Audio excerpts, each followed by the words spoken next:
முன்னை வினயகலம் இங்கில் குடியமுதன் பொன்னங்கழக்கமலப் போதிரண்டும் என்னுடைய சென்னிக்கனியாக தேற்றினேன் தென்குலத்தார்க்கு என்ன கடவுடையேன் யான் நயந்தரும் பேரின்பமெல்லாம் படுதின்றி நன்னினர்பால் செயந்தரங்கீர்த்தி ராமானுஜமுனி தாளிலமேல் உயர்ந்த குணத்துத் திருவரங்கத் தமுதோங்கும் அன்பால் இயம்பும் கலித்துறை அந்தாதி ஓதைச நெஞ்சமே இனியன் குறை நமக்கு எம்பிரமானார் திருநாமத்தால் முனிதந்த 108 சாவித்திரி என்னும் நுண்பொருளை கலிதந்த செஞ்சொல் கலித்துறை அந்தாதி பாடித் தந்தான் புனிதன் திருவரங்கத் தமுதாகிய புண்ணியனே சொல்லிந்தக கொண்டு உனதடிப்போதுக்குத் தொண்டு செய்யும் நல் அன்பரேத்தும் நாமமெல்லாம் எந்தன்னாவினுள்ளே அல்லும் பகலும் அமரும்படி நல்கு அருசமயம் வெல்லும் பரம ராமானுஜா இதயன் விண்ணப்பமே கதிக்குப் பதறி வெங்காணமும் கல்லும் கடலுமெல்லாம் கொதிக்கத் தவம் செய்யும் கொள்கையற்றேன்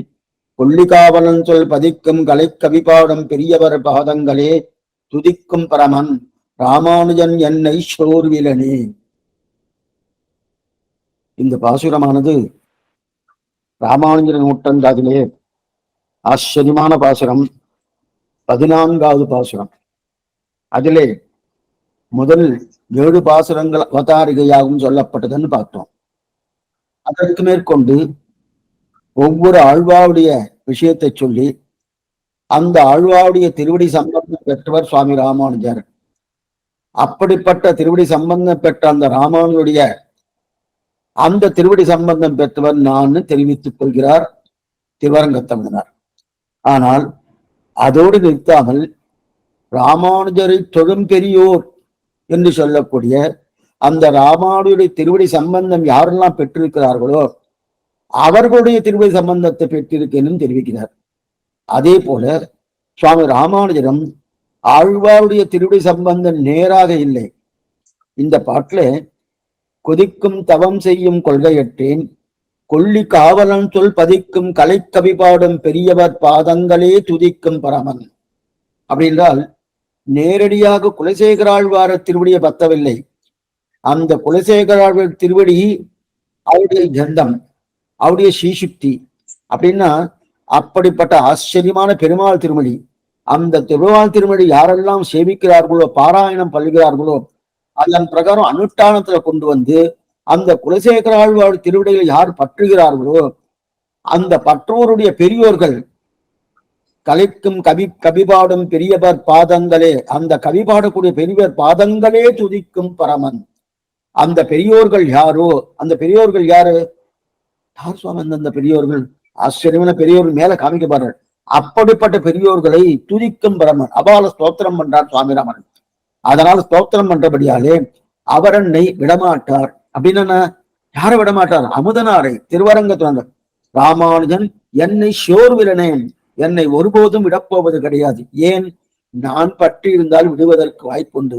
அவர்தானே என்னை வந்து பற்றினார், அதனால விடுவதற்கு வாய்ப்பு கிடையாது தெரிவித்தார்.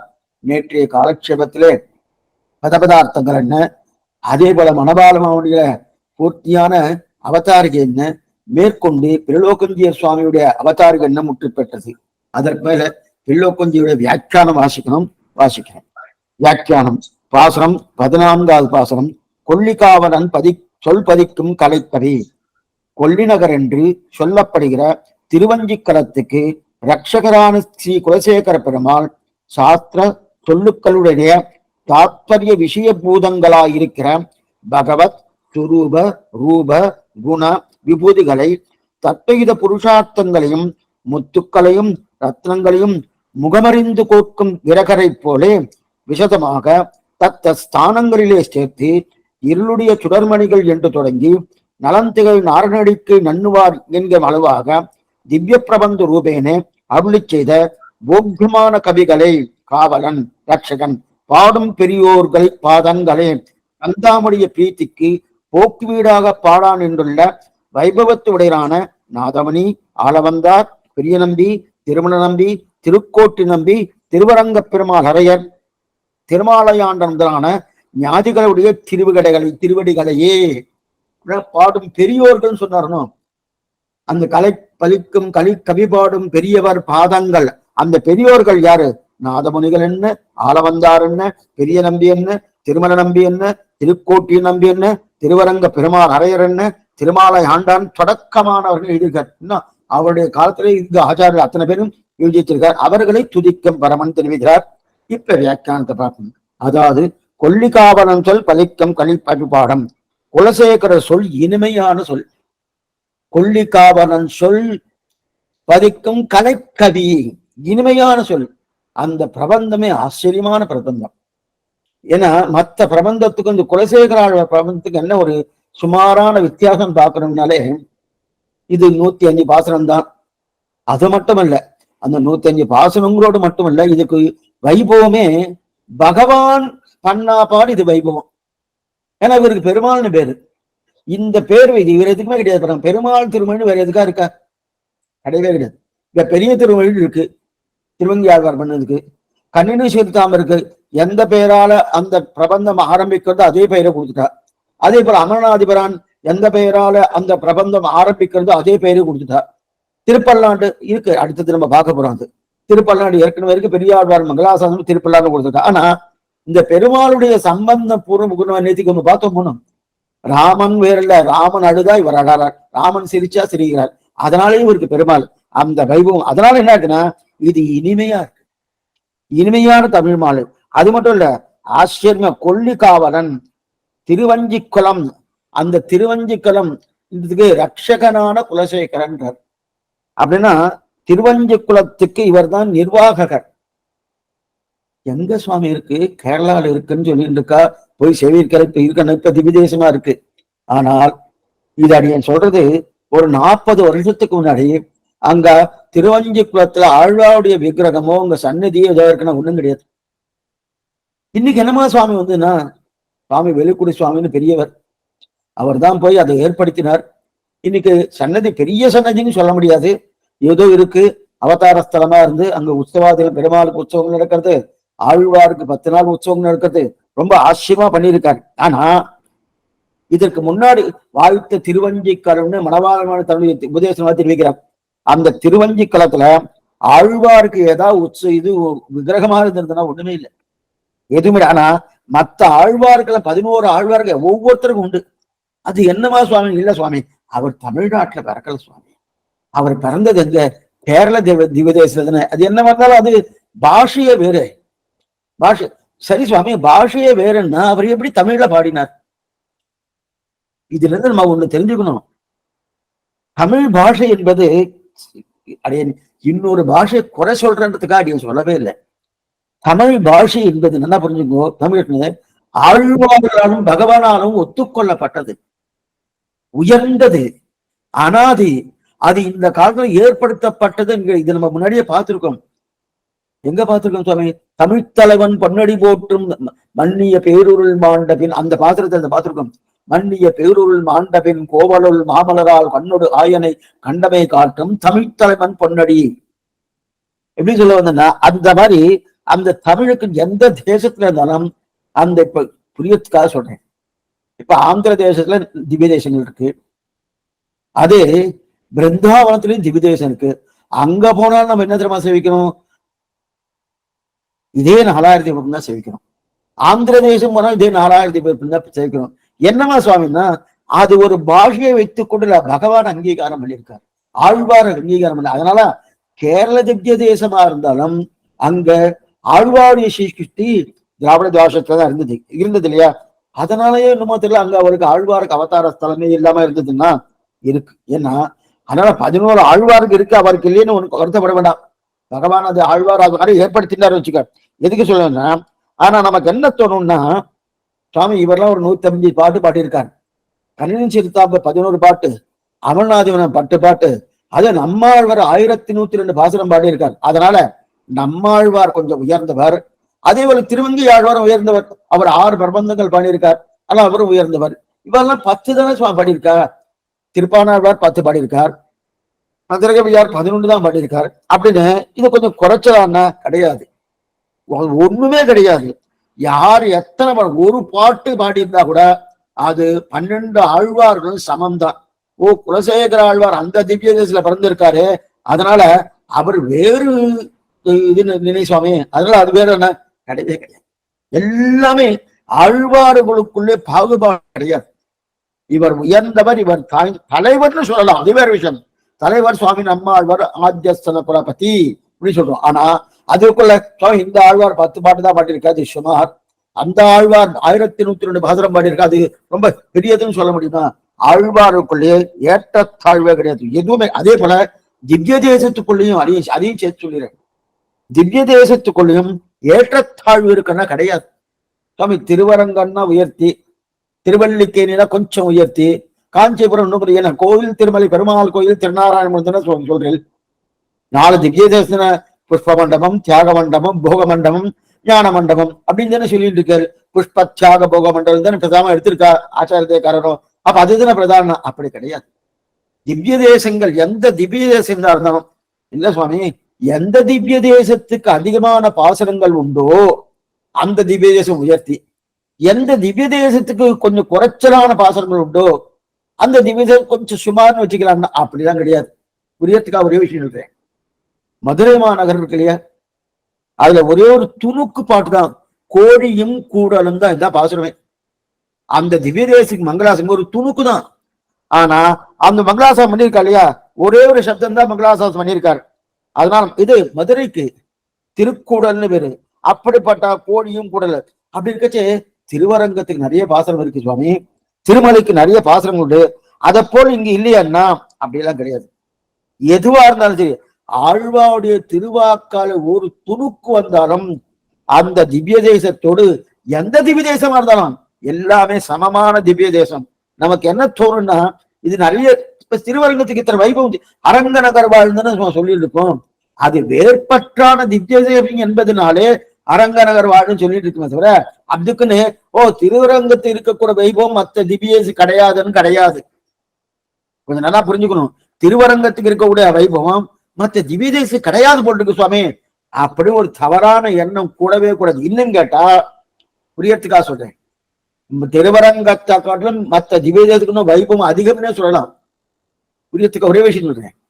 இப்ப திவ்ய தேசமே 108 திவ்ய தேசம் மன்னாருடைய ராஜகோபாலன் இல்லை, அவர் என்னமோ தெரியல ஆழ்வார் மங்களாசாசனம் இல்லை இல்லையே சுவாமி. அது என்ன அப்படி எப்படி விட்டுலாமா? ஒண்ணுமே இல்லையா? எத்தனை வைபவம் புராணக்காரே எடுத்திருக்காரு. அத புராணக்கார அந்த ராஜகோபாலன் எடுத்திருக்காரு. அப்படி இருக்க செய்து இந்த மாதிரி பார்க்கவே படாது. எல்லா திவ்ய தேசங்களும் சமமா தான் பாவிக்கணும். இன்னும் கேட்டா இன்னொன்னு சொல்லிடுறேன், இந்த திருவரங்கத்துடைய பாசம் இருக்கே, நம்மாழ்வார் 10 பாசம் பாடியிருக்கார், ஏழை ஆழ்வார்கள் ஏதோ பாடியிருக்கா. ஆனாலும் குறுக்க மத்தியில பாடக்கூடிய நிலையெல்லாம் திருவரங்கத்துக்கு கிடையவே கிடையாது. ஆனா அதே மத்தியில பாடக்கூடிய இது திருக்குழந்தைக்கு அங்கங்க குழந்தை கிறந்தாய் குழந்தை கிறந்தன்னு அங்கங்க எடுத்துட்டே இருப்பா. மீதி திருமலைக்கு அது உண்டு, அங்கங்க எடுத்துட்டே இருக்கா. ஆனா திருவரங்கநாதனுக்கு அந்த மாதிரி மத்தியில பாடக்கூடிய நிலையெல்லாம் கிடையவே கிடையாது, எங்கேயுமே கிடையாது. இருந்தாலும் என்ன சுவாமி அப்ப இது உயர்த்தி அது தாழ்த்தில? எல்லா திவ்ய தேசங்களும் ஏற்றத்தாழ்வு கிடையாது. ஆழ்வார்களுடைய திருவாக்குப்படி வந்து இருக்கா, ஆழ்வார் மங்களாசாசனம் இருக்கா, ஒரு துணுக்கு தானே சுவாமி இருக்குன்னா ஒரு துணுக்கு இருந்தாலும் அது உயர்ந்துதான். அது உயர்த்தி அவருடைய இத்தனை தினம் புரியத்துக்காக சொல்றேன். கேரளா திவ்ய தேசம் எல்லாம் போய் சேவிக்கிறாரும், எல்லாம் நிறைய சிவைஷ்டா போய் சேவிக்கிறா, ஆச்சார புருஷெல்லாம் போய் சேவிக்கிறா, இதெல்லாம் பண்ணிட்டு இருக்காரும். அதே போல மற்ற திவ்ய தேசம் நம்ம தமிழ்நாட்டிலே மங்களாசாசனம் பண்ணா திவ்ய தேசம் எல்லாத்துக்கும் போறாருன்னா கிடையாது, போறது கிடையாது. என்ன சுவாமினா ஆழ்வாவுடைய மங்களாசாசனம் பண்ணப்பட்டுதான் போய் சேவிக்கணும் அப்படின்னு நினைக்கிறா இல்லையா? அதனாலேயே அதுக்கு வைபவம் அதிகம், அதுக்கு வைபவம். அதனால இந்த திவ்ய தேசத்துக்கு வைபவம் அது கிடையாது. அதே போல ஆழ்வார் இவர் கேரளால பிறந்திருக்கார் சுவாமி, அவதாரம் பண்ணியிருக்கார், அதனால கிடையாதுன்னா அப்படிலாம் ஒண்ணும் இல்லை. ரெண்டாவது அவ ஸ்ரீரங்கம் ஸ்ரீரங்கம் சொல்லித்தானா, அப்ப எல்லா ஆழ்வாரும் 10 ஆழ்வாரும் ஸ்ரீரங்கத்தை மட்டுமே பண்ணிருக்கணும், மங்களாசம் வேற எதுக்கும் பண்ணிருக்கப்படாது. வேற திவ்ய தேசமே இல்லைன்னா ஒவ்வொரு திவ்ய தேசத்துக்கும் தானு வந்த ஊரெல்லாம் தன்பால் பாடினு மங்களாசாசனம் பண்ணியிருக்கா இல்லையா? அதனால நாம என்ன குலசேகர ஆழ்வாருக்கு அந்த ஊர்ல பிறந்திருக்கார் சுவாமி, சில பேர் இதுதான் சொல்லுவா, சுவாமி ஒரு நம்மளவர கிடையாது அப்படின்னு பார்த்தோம். அந்த மாதிரி கிடையாது. குலசேகர ஆழ்வாரும் ஆழ்வார் போச்சுதான். அதனால எதுக்கு சொல்றேன்னா அந்த மாதிரி நிலையவே கூடாது. நம்மாழ்வாருக்கு என்ன பிரபாவமோ அதே போல திவ்ய தேசங்கள் திருவரங்கத்துக்கு என்ன பிரபாவமோ அதை காட்டிலும் சொல்லலாம் மற்ற திவ்ய தேசத்துக்கு பிரபாவம் உண்டு. அதே போல நம்மாழ்வார் கண்ண உண்டோ அதே வைபவம் குலசேகர ஆழ்வார்க்கும் உண்டு தெரிவிக்கிறார். இப்ப மேற்கொண்டு பார்க்கும். அதாவது பகவான் சுரூப ரூப விபூதிகளை தத்துவவிதி புருஷார்த்தங்களையும் சொரூப ரூபங்களும் தத்துவவித புருஷார்த்தங்கள் அப்படின்னா இந்த பிரபந்தம் பெருமாள் திருவடி என்கிற பிரபந்தம் குலசேகர் எப்படி பண்ணிருக்கனா பகவானுடைய சொரூபம் என்ன, ரூபம் என்ன, குணம் என்ன, விபூதி என்ன, மேலும் தத்துவவித புருஷார்த்தங்கள். சொரூபம்னா பகவானுடைய இயற்கை தன்மை, ரூபம்னா அவனுடைய திருமே நிகழ்வு, குணங்கள்னா அவனுடைய கல்யாண குணங்கள், விபூதி என்ன நித்தியபூதி என்ன நிலா விபூதி அவனுடைய சொத்துக்கள். அதற்கு தத்துவவித புருஷார்த்தங்கள். தத்துவம் எது, இதம் எது, புருஷார்த்தம் எது? தத்துவம் 3 தத்துவங்கள். தத்துவம் எது? பகவான் தான். அப்படி ஹிதம் எது? பகவானே உபாயம்.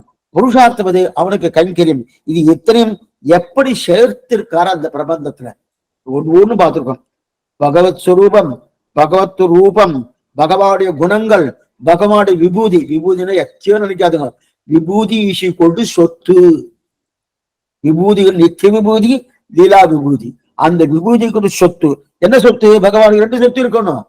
இது ஒரு சொத்து, அது ஒரு சொத்து. அப்படி இருக்கச்சே அதற்கு மேல தத்துவ புருஷார் இதெல்லாம் எப்படி கோத்திருக்காருன்னா முத்துக்களையும் ரத்னங்களையும் கோப்பாடியார். அது யார் தருமாக்கு எல்லாருக்குமே வராது. முத்து ஒரு ஆழத்துல கோக்கணும், முத்து ரத்னங்களை கோக்கணும்னா அதை முகமறிந்து கோர்க்கக்கூடிய இருக்கா இல்லையா, அவாதான் கோப்பா. எல்லாருமே கோர்க்க முடியும். சில பேர்லாம் புஷ்பமாலை கட்டுவா பிறக்கும். ரொம்ப ஆச்சரியமா இருக்கும், ரொம்ப ஆச்சரியமா இருக்கும். ஒவ்வொரு அதுவும் பார்சாதிக்கு நீங்க ஒவ்வொரு புறப்பாடுக்கு வந்து சேவிக்கணும். சேவிக்கச்சே மத்தியில இந்த இடத்துல ஒரு சின்ன மாலை, மல்லி மாலை வரும். அதுலயே ஒரு கலர் மாலையை கொடுத்துட்டு ரொம்ப அழகா இருக்கும், ரொம்ப அழகா. எந்த சுவாமி கட்டினாரோ அவருக்கு கிருதஜ்ஞை தெரிவிக்கணும். எதுக்கு சொல்றதுன்னா அப்பொழுதும் கோர்க்கிறா பாருங்க, அது முகமறிந்து கோர்ப்பான்னு பேரு. அந்த முகமறிந்து கோர்க்கக்கூடிய தன்மை இருக்குன்னா இருக்கு.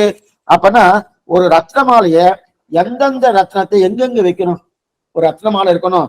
சிகப்பு ரத்னம் இருக்கு, கருப்பு ரத்னம் இருக்கு, வெள்ளை ரத்னம் இருக்கு, அதே போல இருக்கக்கூடிய பச்சை ரத்னம் இருக்கு. இந்த ரத்னம் எங்க வைக்கணும்னு யாருக்கு தெரியும்? முகமறிந்து கோர்க்கக்கூடியவர்களுக்கு தான் தெரியுமே தவிர மற்றவாளுக்கு தெரியாது. அதே போல தத்துவம் என்ன, இதம் என்ன, புருஷார்த்தம் என்ன, இதெல்லாம் சாஸ்திரம் சொல்லியிருக்கு. சுவாமி என்னத்தான் சொல்லியிருக்காங்கன்னா அத எப்படி கொண்டு போய் சேர்க்கணும்? அதற்கு மேற்கொண்டு சொரூபம், ரூபம், குணம், விபூதி அப்படின்னா பகவானுடைய அவதாரங்கள், பகவானுடைய அனுபவங்கள், பகவானுடைய சொரூபம் என்ன, ரூபம் என்ன, குணம் என்ன, விபூதி இதெல்லாம் நவரத்னங்கள் ஸ்தானத்தை வச்சுட்டா அப்படி எப்படி கோக்கணும்? அந்த கோக்கக்கூடிய நிலை பாங்க எப்படி முகமறிந்து எப்படி கோப்பாங்களோ அந்த மாதிரி ஆழ்வார் கோத்திருக்க குலசேகராக எப்படி கோத்திருக்காருன்னா நம்ம வாசிக்கத்தி நமக்கு சமமில்லாம புரியும்படியாம கோத்திருக்காரு. சமமே இல்லாம என்னைக்குமே ஒரு வியாக்கியானமோ அல்லது ஒரு பிரபந்தமோ சேவிக்கும் போது சுவாமி என்னமோ சொல்லியிருக்கு சுவாமி ஒண்ணுமே புரியலாம் இருக்கப்படாது. சேவிக்கும் போது நமக்கு தட்டணும். என்ன தட்டணும்? இந்த அர்த்தத்தை கொடுக்கறது போல் இருக்குது, நன்னா இருக்கு, ரொம்ப நன்னா இருக்கு, ஆனந்தமா இருக்கு. அது மாதிரி வியாக்கியானத்தை வாசிக்கும் போதே தட்டும் தெரியணும். அதான் முகமறிந்து கோர்ப்பர்கள் பேரு. இல்ல நம்மளும் பண்ணலாம், நமக்கு அந்த மாதிரி வராது. இது அந்த முகமறிந்து கோர்த்திருக்கா இல்லையா, அதனால்தான் பெருமாள் திருமொழிக்கு அத்தனை வைபவம். எங்க சுவாமி இருக்குன்னா இருளிய சுடர்மணிகள் இமைக்கும் நெற்றி இனச்சுத்தி அணிபரங்கள் ஆயிரங்களாந்த அரவரச பெருஞ்சோதி அனந்தன் என்னும் அணிவிலங்கும் அங்கழ்ச்சி திருவரங்க பெருநகருள் தென்னீர் பொன்னி திரைக்கையால் அடிவருட பள்ளி கொள்ளும் கருமணியை கோமலத்தை கண்டுகொண்டு என் கண்ணினைகள் என்று கொள்ளு கழுக்கும் நாளேன்னு தெரிவிக்கிறார். ஆச்சரியமான பதிகம். ரொம்ப பெரிய 8 வரி பாசனம். ரொம்ப சேவிக்கிறதுக்கு ஆனந்தமா இருக்கும். அந்த சேவாக்காரனால அது சந்தை பண்ணிட்டு நன்னா சேவிச்ச வச்சுக்க, சேவிச்சுட்டே இருக்கலாம். தென்னா தனாவென்று வண்டு முரல் திருவேங்கடத்துன்னு சேவா காலமே ஒரு ஆட்டுன்னு சொல்றதை காட்டலாம். அது ஒரு ஆனந்தம். என்ன ஆனந்தம் அதுல வரும் சுவாமின்னா அந்த இசை இருக்கே, சொல்லார் தமிழரு 3 சுருதிகள் 4 எல்லையெல்லா அருணறி ஆகும் அறிந்தவன் சுவாமி ராமானந்த இருக்கிறார். அந்த இசையே நமக்கு என்ன தோணும்னா இன்னும் செவிக்கலாம், அர்த்தம் தெரியட்டும் தெரியாம போட்டோம். இப்ப அநேகமா இன்னைக்கு நிறைய நாடகத்துல நிறைய பாடல்கள் வந்துட்டு இருக்கணும், ஏதோ தேவையில்லாது. ஆனா நிறைய பேர் அதை ரசிக்கிறாங்க. என்ன சுவாமி அர்த்தம் தெரிஞ்சு ரசிக்கிறாள்னா அப்படிலாம் ஒண்ணும் கிடையாது. அப்ப அந்த இசை, அந்த இசை அதனாலதான் ஆழ்வார், மதுரகவி ஆழ்வார் பாவினின் இசை பாடி திருவனேன்னாரு. பாவினின் இசை திருவாழ்வி சேவிக்கிறார். திருவாழ்வி இசையே சேவிச்சா வரணும். இசைக்கு அத்தனை வைபவம். அதைத்தான் இங்க தெரிவிக்கிறார். அப்ப சேர்க்கக்கூடிய பாங்கு இருக்கணும், முகமறிந்து கேட்கிறார் அப்படின்னு தெரிவிக்கிறார். அதுக்கு மேல அப்ப இருளிய சுடர்மணிகள் இறக்கும் நெற்றி கருமணியை கோப்பலத்தை கண்டு கொண்டு கண்ணினைகள் என்று கொள்ளோ கடிக்கும்னால ஆரம்பிச்சு நலந்திகள் நாரணடிக்கு நண்ணுவாரே, நலந்திகள் நாரணடிக்கு நண்ணுவாருன்னு கடைசி பாட்டு. நலந்திகள் நண்ணுவாரு கடைசி பாட்டு. ஆக ஆரம்பம் ரங்கநாதன் ஆரம்பிச்சார். என்ன பாருங்க, யார்கிட்ட? இருளிடிய சுடர்மணிகள் இமைக்கும் கருமணியை கோமலத்தை கண்டு. கருமணி பெரிய பெருமாள், கருமணி பாட்டு எல்லாமே பெரிய பெருமாள் தான், உற்சவர் கிடையாது. அதை அடிக்கடி சொல்லிட்டு இருக்கேன். உற்சவருக்கு ஒரு பாட்டு கூட கிடையாது. அது என்ன உற்சவருக்கு பராசர பட்டர் வந்தா தூக்கி வச்சுட்டார், மேல தூக்கிட்டார் அவர் பராசர உற்சவரை. மூலவருக்கு தான் அத்தனை பாசனம். ஆனா ஆழ்வார் திருநகையில மூலவருக்கும் உண்டு உற்சவருக்கும் உண்டு. அது என்னமா சுவாமின்னா அவர் ஊரு, ஆழ்வார் சொந்த ஊரு. அதனால என்ன பண்ணாரு? நின்ற ஆதிப்பிரான் நிற்க மற்ற தெய்வம் நாடுதரே மூலவருக்கு.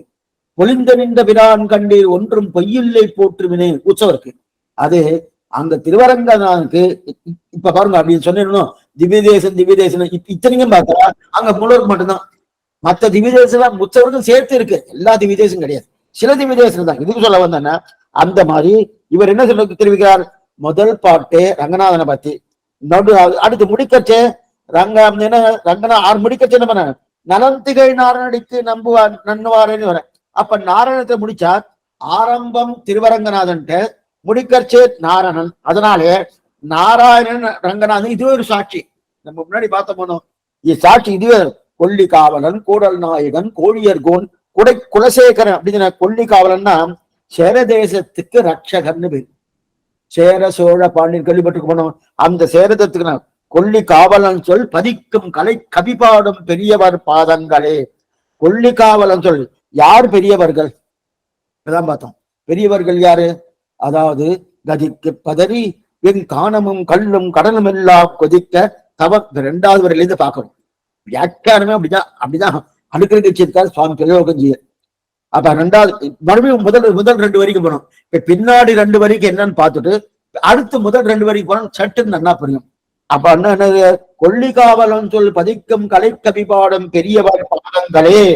அப்ப பெரியவர்கள் யார் பெரியவர்கள்னா நாதமுனி என்ன, ஆளவந்தார் என்ன, பெரிய நம்பி என்ன, பெரிய திருமலை நம்பி என்ன, திருக்கோஷ்டியூர் நம்பி என்ன, திருவரங்க பெருமாள் அரையர் என்ன, திருமாலாய் ஆண்டான் முதலான ஞானாதிகளுடைய திருவடிகளை நல்லா பாத்துங்க. அப்படின்னா பதிக்கும் கலை கவிபாடும் பெரியவர். அப்ப பலைக்கும் கலிப்பாடும் பெரியவர் இதெல்லாம் ஆச்சாரிய புருஷா, எல்லாரும் ஆச்சாரிய புருஷா. அவருடைய திருவடிகளே. அப்படின்னா குலசேகரன் பாசுரத்தை பாடுகிற பெரியவர்கள் யாரு? ஞானாதிகர்கள், ஞானமுடையவர்கள், ஞானத்தாலே பெரியவர்கள், ஞானத்தாலே பெரியவர்கள். அப்படின்னா பெரியவர்கள் பெரியனா நமக்கு கொஞ்சம் வசனமா இருப்பாரோ, ரொம்ப அப்படி இல்லைன்னா கொஞ்சம் நல்லா குண்டா இருப்பாருன்னா அது இல்ல, ஞானத்தாலே பெரியவர். இதுதான் 8ஆம் 10ஆம் திருவாவி சிறுமாமணிசரா என்னையாண்டார் இங்கே தெரியவேன்னு பாட்டு. இது சண்டை சொல்லி கொடுத்துட்டு இருக்காரு புறத்தாழ்வார் பராசர பட்டிருக்கு. ஞாபகம் வந்தபடியா சொன்னேன். சிறுமாமணிசராய் என்னையாண்டார் இங்கேயே தெரியவேன்னாரு. உடனே பராசரப்பட்ட ஒரு சந்தேகம். அவருடைய தகப்பனார் தானே குலத்தாழ்வார், அவரை பார்த்து ஐயா ஒரு சந்தேகம். என்னன்னாரு? இல்ல சிறுமாமணிசர் சொன்னீங்க. சிறுமாமணிசர் சிறியவரா இருப்பார் இல்ல மாமனிசரா இருப்பார். சிறுமையும் அதே போல பெருமையும் ரெண்டும் ஒரே இடத்துல இருக்குமா? இருக்காது. ஒண்ணு சிறுமை இருந்தா சிறுமையே இருக்கும், பெருமை இருந்தா பெருமையே இருக்கும். சிறுமாமனிசரா என்ன மாமனிதர்னு சொன்னாலே பெரியவர்னு அர்த்தம், சிறுவர்னு சொன்னா சிறுமையா இருக்கான்னு அர்த்தம். என்ன சுவாமி இந்த மாதிரி இருக்குமான்னா ஆச்சரியமா. சிறுமை என்பது மூர்த்தியிலே, பெருமை என்பது கீர்த்தியிலே, ரெண்டுக்கும் ஒரே இடத்துல உண்டு. நம்ம என்ன சொல்லுவோம்? சுவாமி அவர் குள்ளமா இருந்துட்டு உசரமா இருக்கார் அப்படி சொல்லல, அது முடியாது, அது வராது. குள்ளமா இருந்துட்டு உசரமா இருக்காருன்னா அது முடியாது. ஆனா சிறுமை பெருமை எதுல சொல்லியிருக்கமா? சிறுமை என்பது கீர்த்தியிலே, பெருமை என்பது சிறுமை என்பது மூர்த்தியிலே, பெருமை என்பது கீர்த்தியிலே. சிறுமை என்பது மூர்த்தி. ஏன்னா அப்படின்னா நமக்கு என்ன தோன்றுதுன்னா, யாரை எடுத்திருக்கா அப்படின்னா எம்பார் பில்லான் முதலையாண்டான் அவெல்லாம் கொஞ்சம் குள்ளமா தான் இருப்பா போட்டிருக்கு. அடி நம்ம பார்த்தது கிடையாது அப்படின்னு இந்த வியாக்கியானத்தை எடுத்திருக்காரு. அன்னைக்கு குறத்தா இது ஒரு ஐதீகமா எடுத்திருக்காரு. மனம்பில்லை இதுக்கு சொல்ல வந்தேன்னா அப்படி இருக்க செய்து கீர்த்தியிலே பெருத்தவர்கள் அப்படிப்பட்ட என்று குறத்தாழ்வார் பற்றை தெரிவிக்கிறான். அந்த பெரியவர்களின் பாதங்களே துதிக்கும் பரமன். அந்த பெரியவர் பாதங்களே. அப்ப பாடும் பெரியவர்கள் என்றால் அப்பெரியவர்கள் அந்த பாசுரத்தை அனுசந்தானம் பண்ணுவார், நன்னா அனுசந்தானம் பண்ணுவார். இந்த பாசுர அனுசந்தானம் ரொம்ப முக்கியம். 4000 திவ்ய பிரபந்த அனுசந்தானம் என்றது ரொம்ப முக்கியம். ஏன் முக்கியம்னு சொல்லிட்டு இருக்கேன்னா, இப்ப நமக்கு புரியறதுக்காக சொன்னேன், இதெல்லாம் சில வழிமுறைகள்லாம் உண்டு. அந்த காலத்துல இந்த பண்ணிட்டு இருந்தா, ஒரு நாளைக்கு இவெல்லாம் நித்திய திருவாராதனெல்லாம் எல்லாம் முடிச்சதுக்கு அப்புறம் ஒரு 2 மணி நேரம் கிடைக்கும் இவருக்கு. கிடைக்கும்னா நாம எதுலோ டயத்தை வேஸ்ட் பண்றோம். அப்பெல்லாம் நம்ம அந்த 2 மணி நேரத்தை ஒரு நாளைக்கு இத்தனை பாசனம் சேவிக்குவா. சேவிச்சுட்டு என்ன ஆகும்னா ஒரு மாசத்துக்குள்ள 4000 பூர்த்தி பண்ணுவா. அப்ப ஒரு வருஷத்துக்கு 12 தடவை 4000 சேவிக்கக்கூடிய தன்மை அந்த காலத்துக்கு இருந்திருக்கு. என்ன சுவாமி அவளுக்குன்னா வேற வேலையே கிடையாதுன்னா அவளை நித்தியப்படி பண்ண வேண்டிய காரியத்தெல்லாம் பண்ணி முடிச்சதுக்கு அப்புறம் அதை பண்ணிட்டு இருக்கா. நான் இத்தனைக்கும் இன்னைக்கு இருக்கிற வசதி அன்னைக்கு கிடையாது. இன்னைக்கு வசதி என்ன வசதினா, இன்னைக்கு போய் தீர்த்தம் போய் கொண்டு வர வேண்டாம். அன்னைக்கு தீர்த்தம் கொண்டு வரணும்னா குறைஞ்சது ஒரு 100 அடியாவது போகணும். கிணறு எங்க இருக்கோ அங்கதானே போகணும், இல்ல ஆறு எங்க இருக்கோ அங்கதானே போகணும், நதி எங்க இருக்கோ அங்கதானே போகணும், குளம் எங்க இருக்கோ அங்கதானே போகணும். அப்ப ஆத்துலயே தீர்த்தம் இருக்காது. ஆனா கிணறு தான் எடுக்கலாம், அதுவே இருக்கு. அதுதான் போய் சேர்ந்துட்டு வரணும் போன கூட குழாய திரும்ப வரதெல்லாம் கிடையாது, எந்த விதமான சௌகரியம் கிடையாது. ஆனா அன்னைக்கு நிறைய நேரம் இருந்தது அவளுக்கு. என்னன்னா தேவையில்லாத விஷயத்துல அவ நேரத்தை ஒதுக்கவே இல்லை. அந்த நேரத்தை எல்லாம் அப்படியே தள்ளி, அதான் காலக்ஷேபம்னு பேரு, தள்ளிட்டா. அப்ப ஒரு மாசம் இது நல்லா இதை வச்சு இது எப்படி வந்ததுன்னு தெரிவிக்கிறேன். இந்த மாசம் 4000 சேவிக்கக்கூடிய கிரமம் எப்படி வந்தது தெரியுமா?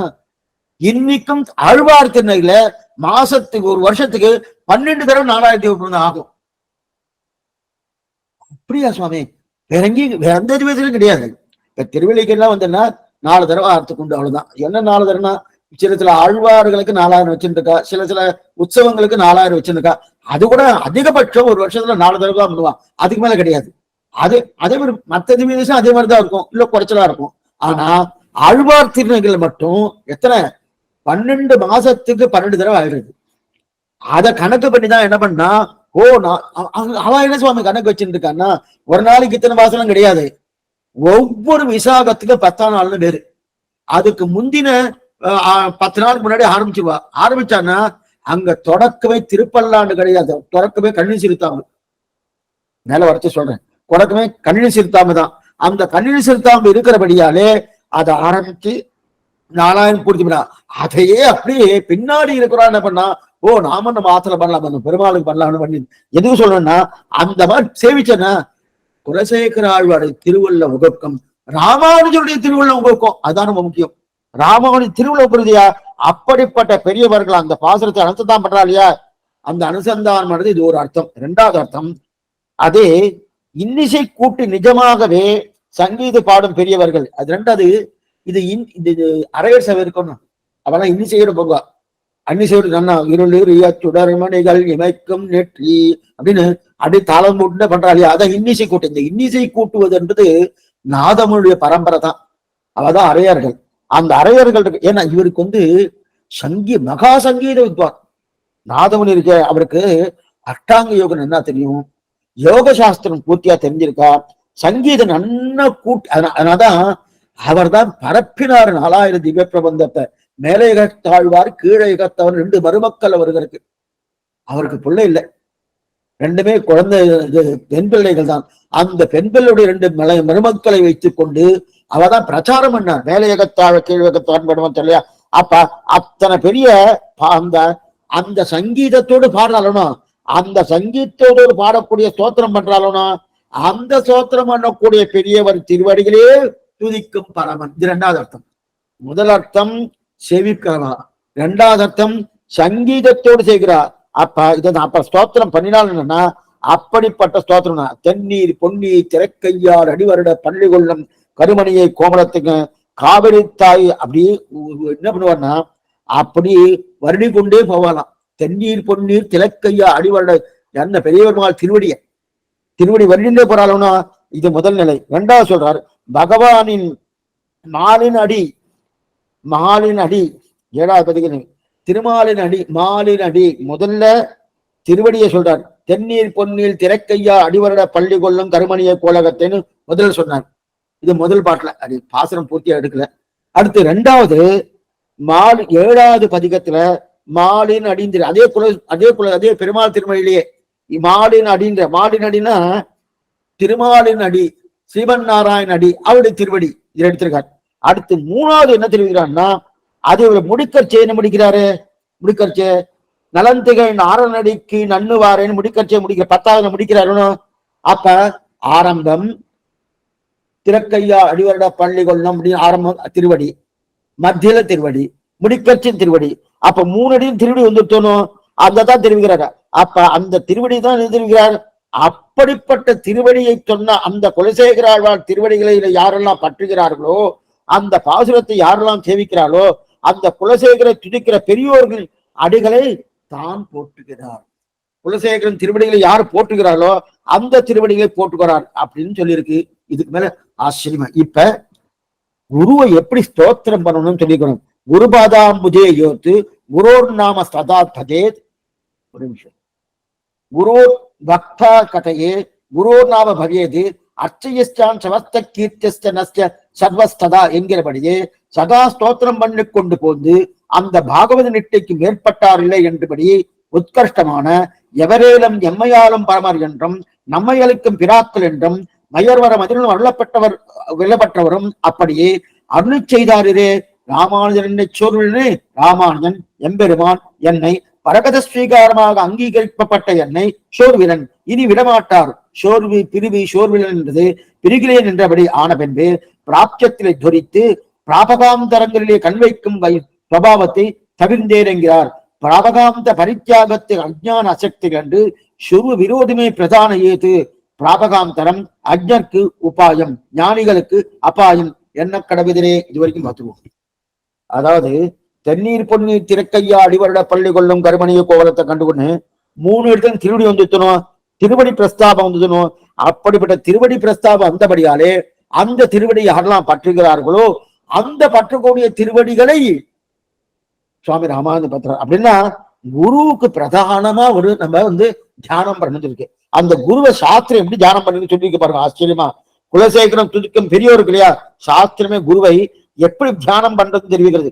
குருவின் திருவடிகளை தியானம் பண்ணணும், குருவின் நாமத்தை சொல்லணும், குருவின் நாமத்தை ஜபிக்கணும், குருவின் ஆச்சார அனுஷ்டான சொல்லி சொல்லி ஆனந்தப்படணும். சுவாமி என்னமா அவர் கைங்கரியம் பண்ணுவாரு, என்னமா இந்த பண்ணுவாரு, அந்தந்த ஆச்சார அனுஷ்டான சொல்லி சொல்லி ஆனந்தப்படணும். குருவை காட்டிலும் வேற எதையும் நினைக்காமல் இருக்கணும். இதெல்லாம் முக்கியம். குருவன் அந்த ஆச்சாரன்னு பேரு நினைக்காம குருவைத்தான் அர்ச்சனம் பண்ணணும், குருவையே அர்ச்சனம் பண்ணணும், குருவை தவிர இவரும் நினைக்காம இருக்கணும். அதுமேல அவரையே வந்தனம் பண்ணணும், அவர்தான் நமஸ்காரம் பண்ணணும். இதெல்லாம் தெரியா. 2வது அவருக்கு பாசுரமும் பாடணும். ஆக குருவனிடத்திலாம் இத்தனையும் பண்ணணும் சாஸ்திரமே சொல்லியிருக்கு. அதனால்தான் அந்த நிலை சாஸ்திரம் சொன்னபடியால என்ன குருவதனா பண்ணணும். குரு யாரு? குலசேகராழ்வார் கலைக்கும் கலிக்கவி பாடும் பெரியவர்கள். அந்த பாசுரத்தை யார் சொல்லக்கூடிய பெரியவர்களோ அந்த பெரியவர்கள் தானே குரு. அந்த குருவைத்தான் சுவாமி ராமச்சந்திரன் பாதங்களே துதிக்கும் பரமன், அந்த குருவுடைய பாதங்களை துதிக்கும் பரமன்னார். அப்ப அந்த ததிய நிட்டையில் எம்பெருமானார் இருந்தார் இல்லையா, அதனால பரமன். பரமன்னா எல்லாரை காட்டு அடிக்கடி பார்த்திருக்கோம், எல்லாரை காட்டுல மேம்பட்டவன். எதுல மேம்பட்டவன்னா அந்த குருவுடைய துதிப்பதிலே இவருக்கு நிகர் இவர் தான், வேற யாரும் கிடையாது. அதான் குரு துதிக்கும் பரமன். அப்ப ததிய நிட்டில் இவருக்கு மேம்பட்டவர் கிடையாது.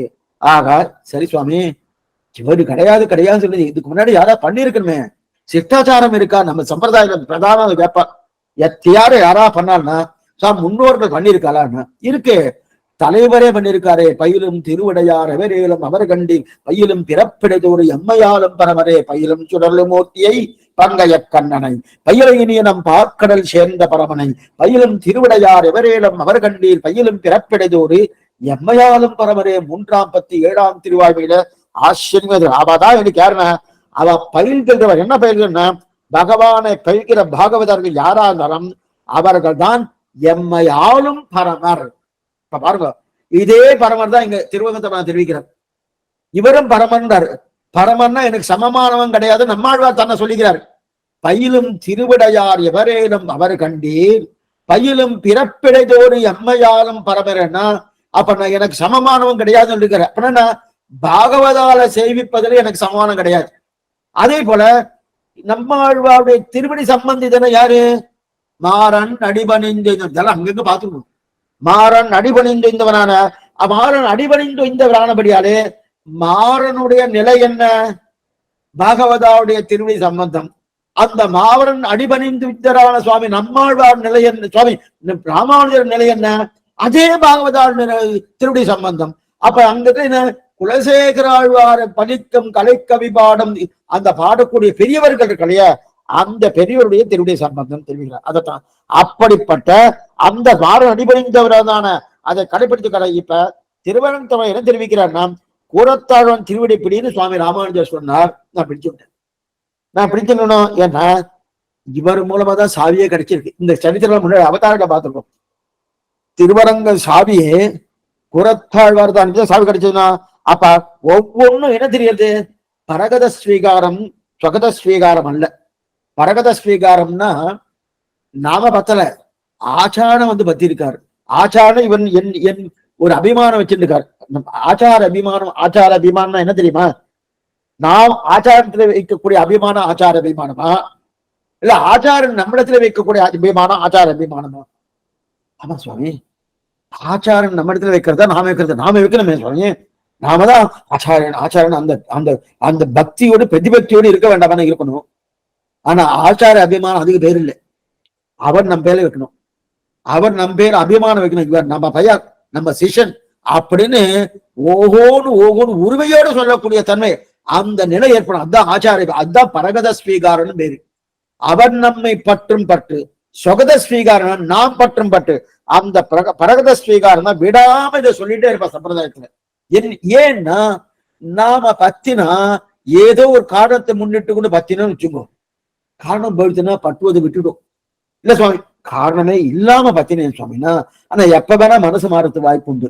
அப்ப அங்க மனசு மாறாத அவ பத்தினா அவளுக்கு தான் அந்த ஞானம் அனுட்டானம் பூர்ணமா இருக்குவாதுன்னு. அதனாலதான் நமக்கு ஆச்சாரியான்னு பேரு. அந்த மனசே மாறாது. ஆக இப்ப சம்பிரதாயத்தை தெரிவிக்கிற கதிக்கு பதறி வெங்கானமம். இப்ப பார்க்கணும். கதிக்கு பதறி பரமபுருஷார்த்தத்துக்கு ஜொலித்து வெங்கானமும் கல்லும் கடலும் பொறிப்படையே நின்றிடும் புனல் குழுவி 5 நெருப்படை நிற்கவும் நீ வேண்டா என்றும். இப்ப இதுவரை என்ன பார்த்தோம்? முதல் பின்னாடி 2 வரியை பார்த்தோம். முதல் வரி 2 வரியை பார்க்கணும். என்றும் ஊன்வாட உண்ணாது உயிர்காவலிட்டு உடலில் பிரியாப்புறனை வந்து தாம்பாடவாட தவம் செய்ய வேண்டாம் என்றும், காயோடு நீ உண்டு கனி உண்டு வீசு கொடுக்கால் நுகர்ந்து நெடுங்கால் அமைத்தி தீயோடு நின்று தவம் செய்ய வேண்டாம் என்று சொல்கிறபடியே அதிகூரங்களான காடுகளில் இருந்தும் பர்வத கிரகங்களில் வசித்தும் சீதளமான தீர்த்தங்களை அவகாகித்தும் பஞ்சாக்னி மத்தியிலே நின்றும் எல்லாம் கொதிக்க தவம் செய்யும் எல்லா அவயவங்களும் மொத்த பரிதபித்து கிளேசிக்கும்படியாக தபசுகளை பண்ணும் கொள்கையற்றேன் சுபாவம் போகப்பெற்றேன். கொள்கை சுபாவம் போகப்பெற்றேன் தெரிவிக்கிற. இப்ப பார்ப்போம். அதாவது பதிக்கும் கலை கவிபாடும் பெரியவர் பாதங்களை தெரிவில. அப்பனா இந்த பிராபகாந்த பரித்தியாகம் பண்ணினேன். பிராபகாந்த பரித்தியாகம் அப்படின்னா பகவானை அடைவதற்கு, பாகவதாரை அடைவதற்கு, ஆச்சாரியன் அடைவதற்கு நம் முயற்சி என்பது கூடாது. அது ஒண்ணு. அதான் பிராபகாந்த பரித்தியாகம். அப்படின்னா கொதிக்க தவம் செய்த பிராபகாந்தரம். சுவாமி இதெல்லாம் பண்ணலாம். சில பேர் அழகிட்டுக்கிறா, முதுகுல குத்திக்கிறா, நெத்தியில எதுதான் அடிச்சுக்கிறா. பிரியத்துக்காக சொல்றேன்,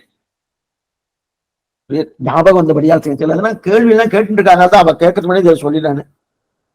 இப்ப அங்க பிரதட்சணம் பண்றோம், அது வைஷ்ணவாளுக்கு உண்டாக சுவாமி பண்ண வேண்டிய அவசியமே கிடையாது சுவாமி. அது நல்லதுதானே சுவாமி. அது டிக்கெட்டே கிடைக்க மாட்டேங்குது, எத்தனை கஷ்டப்பட்டோம் தெரியுமா? அதுவும் திருவள்ள அங்க பிரதட்சணம் எவ்வளவு கஷ்டமா இருக்குன்னா பண்ண வேண்டிய அவசியம் இல்லை. ஏன்னா நம்ம உடம்ப வருத்து கொண்டு அப்படியே ஊன்வாட உயிர் காவலிட்டுன்னு உடம்ப வருத்திட்டு பகவான் நீ வந்து என்ன வந்து சேவைன்னு சொல்றதே கிடையாது. ஆனா அநேகமா தேவதாந்திரங்கள் அதுதான் இருக்கும். பட்டி கிடக்கணும், சாட்டையால அடிச்சுக்கணும், இது அழகு குத்திக்கணும், கையை மொட்டிக்கணும், தொப்பி கட்டணம் போடணும். அது எந்த தேவதையும் குறை சொல்றதுக்காக நீ வரல. அது அது எந்த மதத்தையும் குறை சொல்லல. அதெல்லாம் இங்க கிடையாது. ஏன் கிடையாதுன்னு சொல்லிடுறேன். என் பிள்ளை இருக்கா, என் பிள்ளை இருந்தான், காத்தால எழுந்துருந்தான். எழுந்து அப்பா அப்படின்னா என்ன பண்ணேன்? இல்லப்பா நான் உனக்கு நீ எனக்கு எல்லாம் பண்ணணும் பண்றேன்ப்பா. நீ என் பிள்ளைய என்ன பண்றேன்னு. இல்ல நான் சாட்டையால அடிச்சுக்கிறேன், அப்ப நீ எனக்கு பண்ணி வேணும். நான் நல்லா கணத்துல போட்டுக்கிறேன் அப்படின்னு குத்திட்டே இருக்கேன், பண்ணுவேணும். நான் அங்க பிரதட்சணம் பண்றேன். நீ என்ன புள்ளைன்றதுக்காக பண்ணிட்டு இருக்கேங்களா? நீ உன்னையெல்லாம் பண்ண சொல்லவே இல்லையே, ஆனந்தமா நீ இருக்கலாமே. இதை பண்ண என்ன ஆகுனா யாருக்கு சமம்? எனக்குதான்.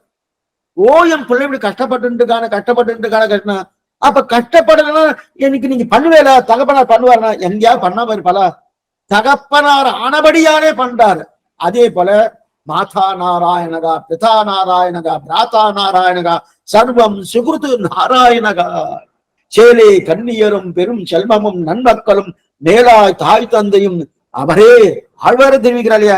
அப்படி இருக்கச்சே அப்ப இதெல்லாம் பண்ண வேண்டிய அவசியமே இல்லை. அப்ப அங்க பிரதட்சணம் பண்ணா தப்புன்னு சொல்றா அப்படின்னு தப்பா? அது தப்புன்னு சொல்ல, பண்ணிட்டு போறேன் பண்ணு. ஆனா அந்த காரியம் பண்றதுனால எனக்கு அனுகிரகம் பண்றான் என்ன எண்ணத்தை தவிர்த்துட்டு பண்ணலாம், எந்த தவறும் கிடையாது. பண்ண பார்த்துக்கோ, அது பண்ண வேண்டாம் சொல்ல, என்ன வேணா பண்ணலாம். ஆனா இது எதுக்காக பண்றேன்? என்னவோ பகவானுக்கு ஆனந்தம் கொடுக்காது, அவருக்கு ஆனந்தம் கொடுக்கலையே. என்ன பாத்துங்க, இப்ப என் பிள்ளை முன்னாடி சாட்டையால அடிச்சுக்கிறான், எனக்கு ஆனந்தமா?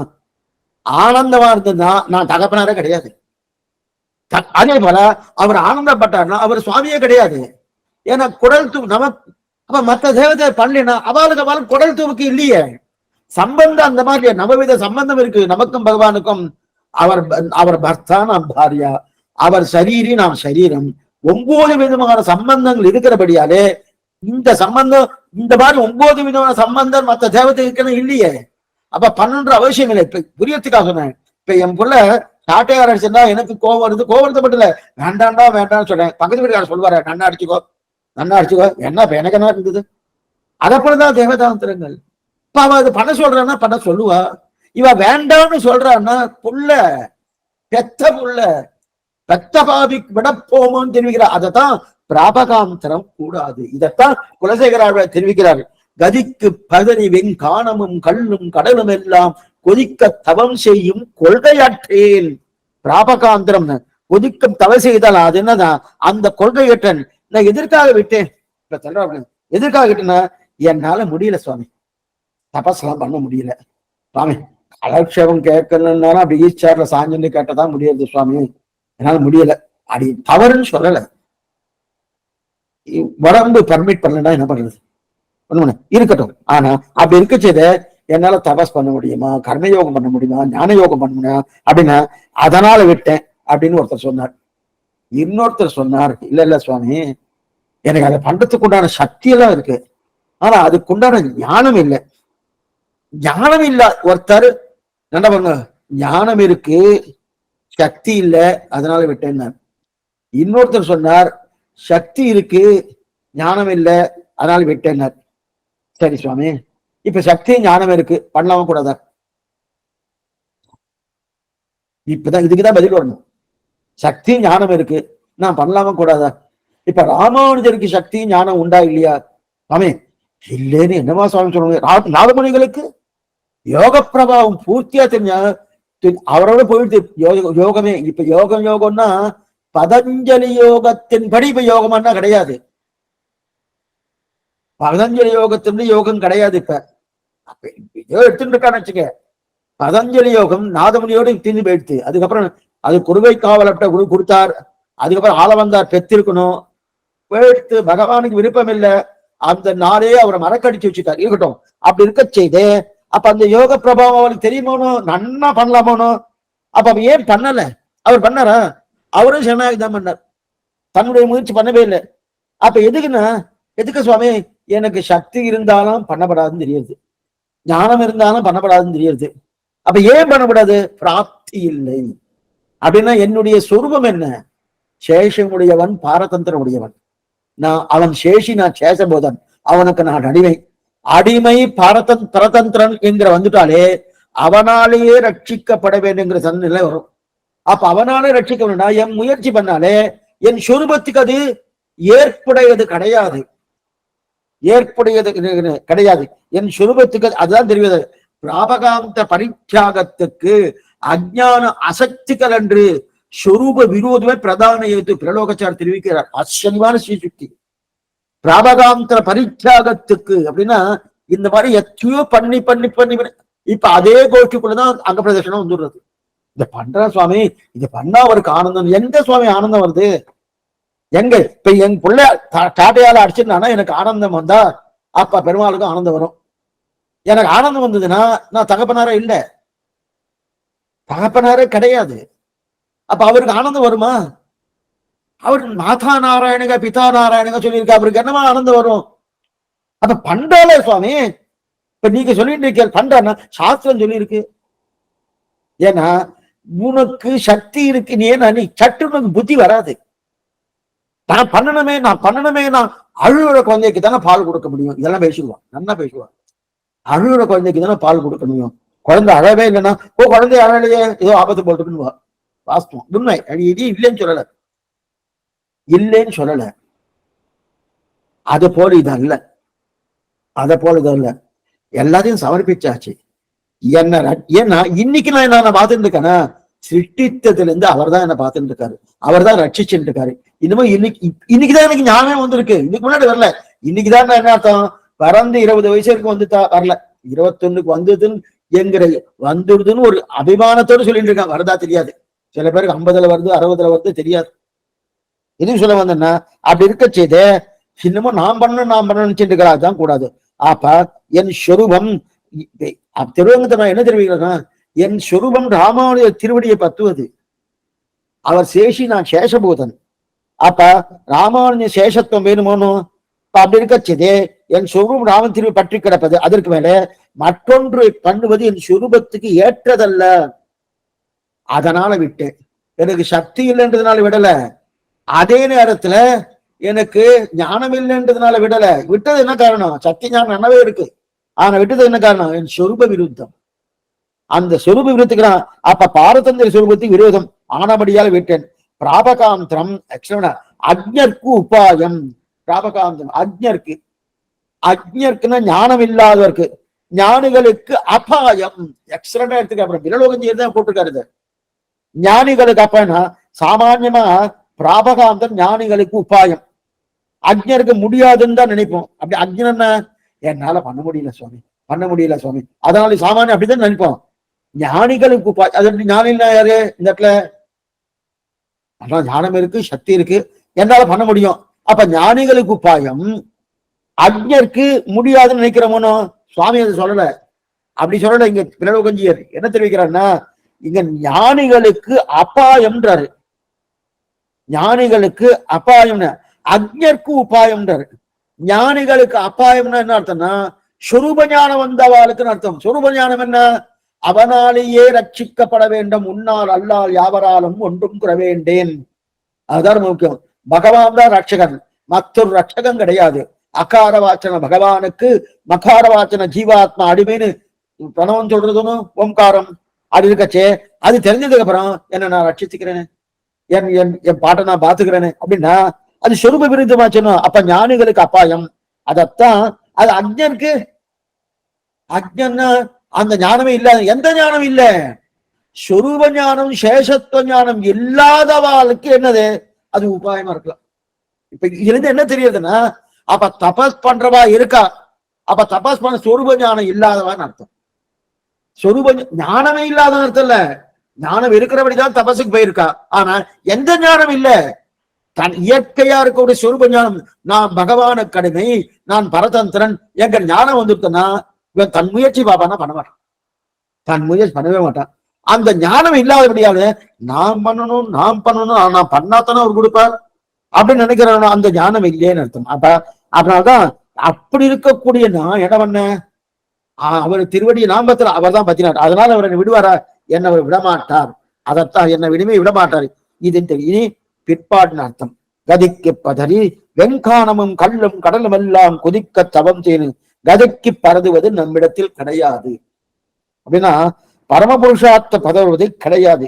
வெங்கானமும் கல்லும் கடலும் எல்லாம் குதிக்க, எப்படி பஞ்சாக்னி மலையில நின்று பண்றது. பஞ்சாக்னி 5 அக்னிகளா, 5 நெருப்பு இருக்கான். ஒரு நெருப்பு 2 நெருப்புல 5 விதமான நெருப்புனா 5 வெவ்வேறு விதமான நெருப்பு. அந்த 5 நெஞ்சில் நின்று பண்றதோ, ஜலத்துல நடுவுல, ஜலத்துல மத்தியில் நின்று படுவதோ, மலைக்கு நடுவில் நின்று பண்ணுவதோ, இந்த மாதிரி தபஸ் பண்ணும் கொள்கையற்றேன்.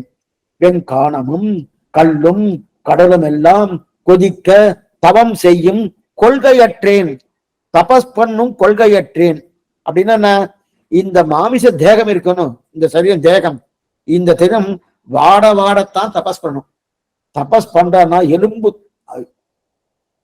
இவனுக்கு ராவணனுக்கு எலும்பாயிட்டான். தபஸ் பண்ணிட்டே இருக்கான். எப்படி இருக்க ராவணன் நம்ம நாடகத்துல பாக்குறதுக்கும் அதை தபஸ் பண்ணும்போது பார்க்கறது வித்தியாசம் இருக்கும். வெறும் எலும்பு கூடாது இருக்கும். அப்படின்னு என்ன அர்த்தம்? ஊன் வாட வாட வாட தபஸ் பண்ணி பெருகும். தபஸ் பெருகின்றே இருக்கும். நம்ம எங்கேயா போட்டோம் வச்சுக்கேன், இந்த தபஸ் பண்றவாள்கிட்ட போய் கேட்கறச்ச சுவாமி சௌக்கியமா இருக்கான்னு கேட்கக்கூடாது. அவள்கிட்ட என்ன கேட்கணும்? நன்னா உடம்பு இறைச்சிருக்கா, சாப்பிடாம இருக்கல, ஓகோன்னு இருக்கல, உங்களுக்கு இந்த மாதிரிலாம் இதெல்லாம் குறைஞ்சிருக்கா, இதெல்லாம் குறைஞ்சிருக்கா அப்படின்னு கேட்டு கோச்சுடுவான். என்ன சுவாமி நன்னா இருக்கான்னு கேட்கறதுக்கு இதெல்லாம் போய்த்தான்னு கேட்டுட்டு இருக்கேன்னா, ஆனா அதான் தபஸ் பண்றவாளுக்கு அப்படித்தான் கேட்கணும். அதுதான் அவளுக்கு உச்சிதம் இல்லையா? அவளுக்கு தேவையானது நன்னா குறையணும், நன்னா குறைஞ்சிட்டே வரணும் இல்லையா? அப்ப திரும்பின்னு குறையறதா, ஞானம் வளருதான்னு கேட்கணும். அதை கேட்டனா கோச்சுப்பா. ஆனா சன்னியாசிக்கு தபஸுக்கு என்ன தெரியும்? ஊன் வாடுவது. சன்னியாசி என்னன்னா அவர் ஆனந்தப்படக்கூடிய ஆச்சரியமான அந்த உண்மைகள்லாம் உணவே கூடாது. நம்ம என்னமோ சன்னியாசனே வரும் ஏதோ நினைச்சிட்டு இருக்கா ஆனந்தமா இருப்பார் சுவாமி மடத்துல அப்படின்னு, அப்படிலாம் கிடையாது. அவர் சாப்பாடே வேறு விஷயம். ஆனந்தப்படக்கூடிய ஊன்லாம் உணப்படாது. அது மட்டும் இல்ல, அவர் என்ன பண்ணணும்? அவர்கிட்ட கேட்கறச்சு நித்திய காலட்சேபம் ஆயிட்டு உங்க மடத்துல என்னன்னா ஆச்சரியமா எல்லாம் ததியாராதனா நடந்திருக்காங்க, நான் இவர் சாப்பிடக்கூடாது. அத்தா வர பாகவதாளுக்கெல்லாம் பரணம் போகணும், அதுதான் தெரிஞ்சுக்கிற. அப்ப ஊன் வாடுவது மட்டும் இல்ல, பஞ்ச இந்திரியங்களுக்கு சமம் இது. இப்ப இது இந்திரியங்கள் வாடிட்டுன்னு வச்சுக்கேன், சுவாமி இது வாடிட்டே இருக்கணும் சொல்லிட்டே இருக்கேன், இது வாடணும் சுவாமி, வாடிட்டு சுவாமி ஒன்றும் பண்ண முடியல, எழுந்துக்க கூட முடியல சுவாமி, பேசக்கூட முடியல, தீர்த்து வரல அப்படி சொல்ல வேண்டியிருக்குன்னா, சுவாமி காலட்சம் வந்து கேட்கிறாள, சுவாமி நான் படுத்த படுக்கையா இருக்கேன், எங்க காலட்சம் இருக்கிறது? அப்பனா இப்ப நமக்கு என்ன தோன்றுது? சுவாமி சரீரம் நன்னா இருந்தா தான் கைங்கரியமே. சரீரம் சீனிச்சு போயிடுச்சுன்னா கைங்கரியம் பிரயோஜனம் இல்லையே.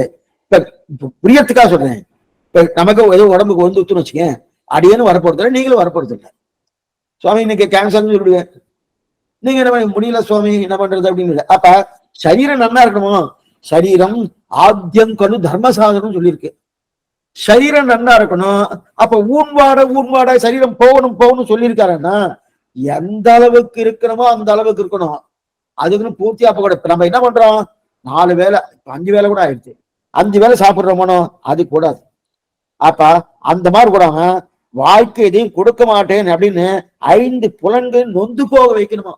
இதை பார்த்து நீ இப்படி இரு, இது பாட்டு இப்படி இருந்து வைக்கணுமானோ அந்த மாதிரி பண்ண முடியும். ஆனா அதே நேரத்தில் உயிர் போகாம இருக்கணும். உயிர் போகப்படாது, உயிர் போகாம இருக்கணும்.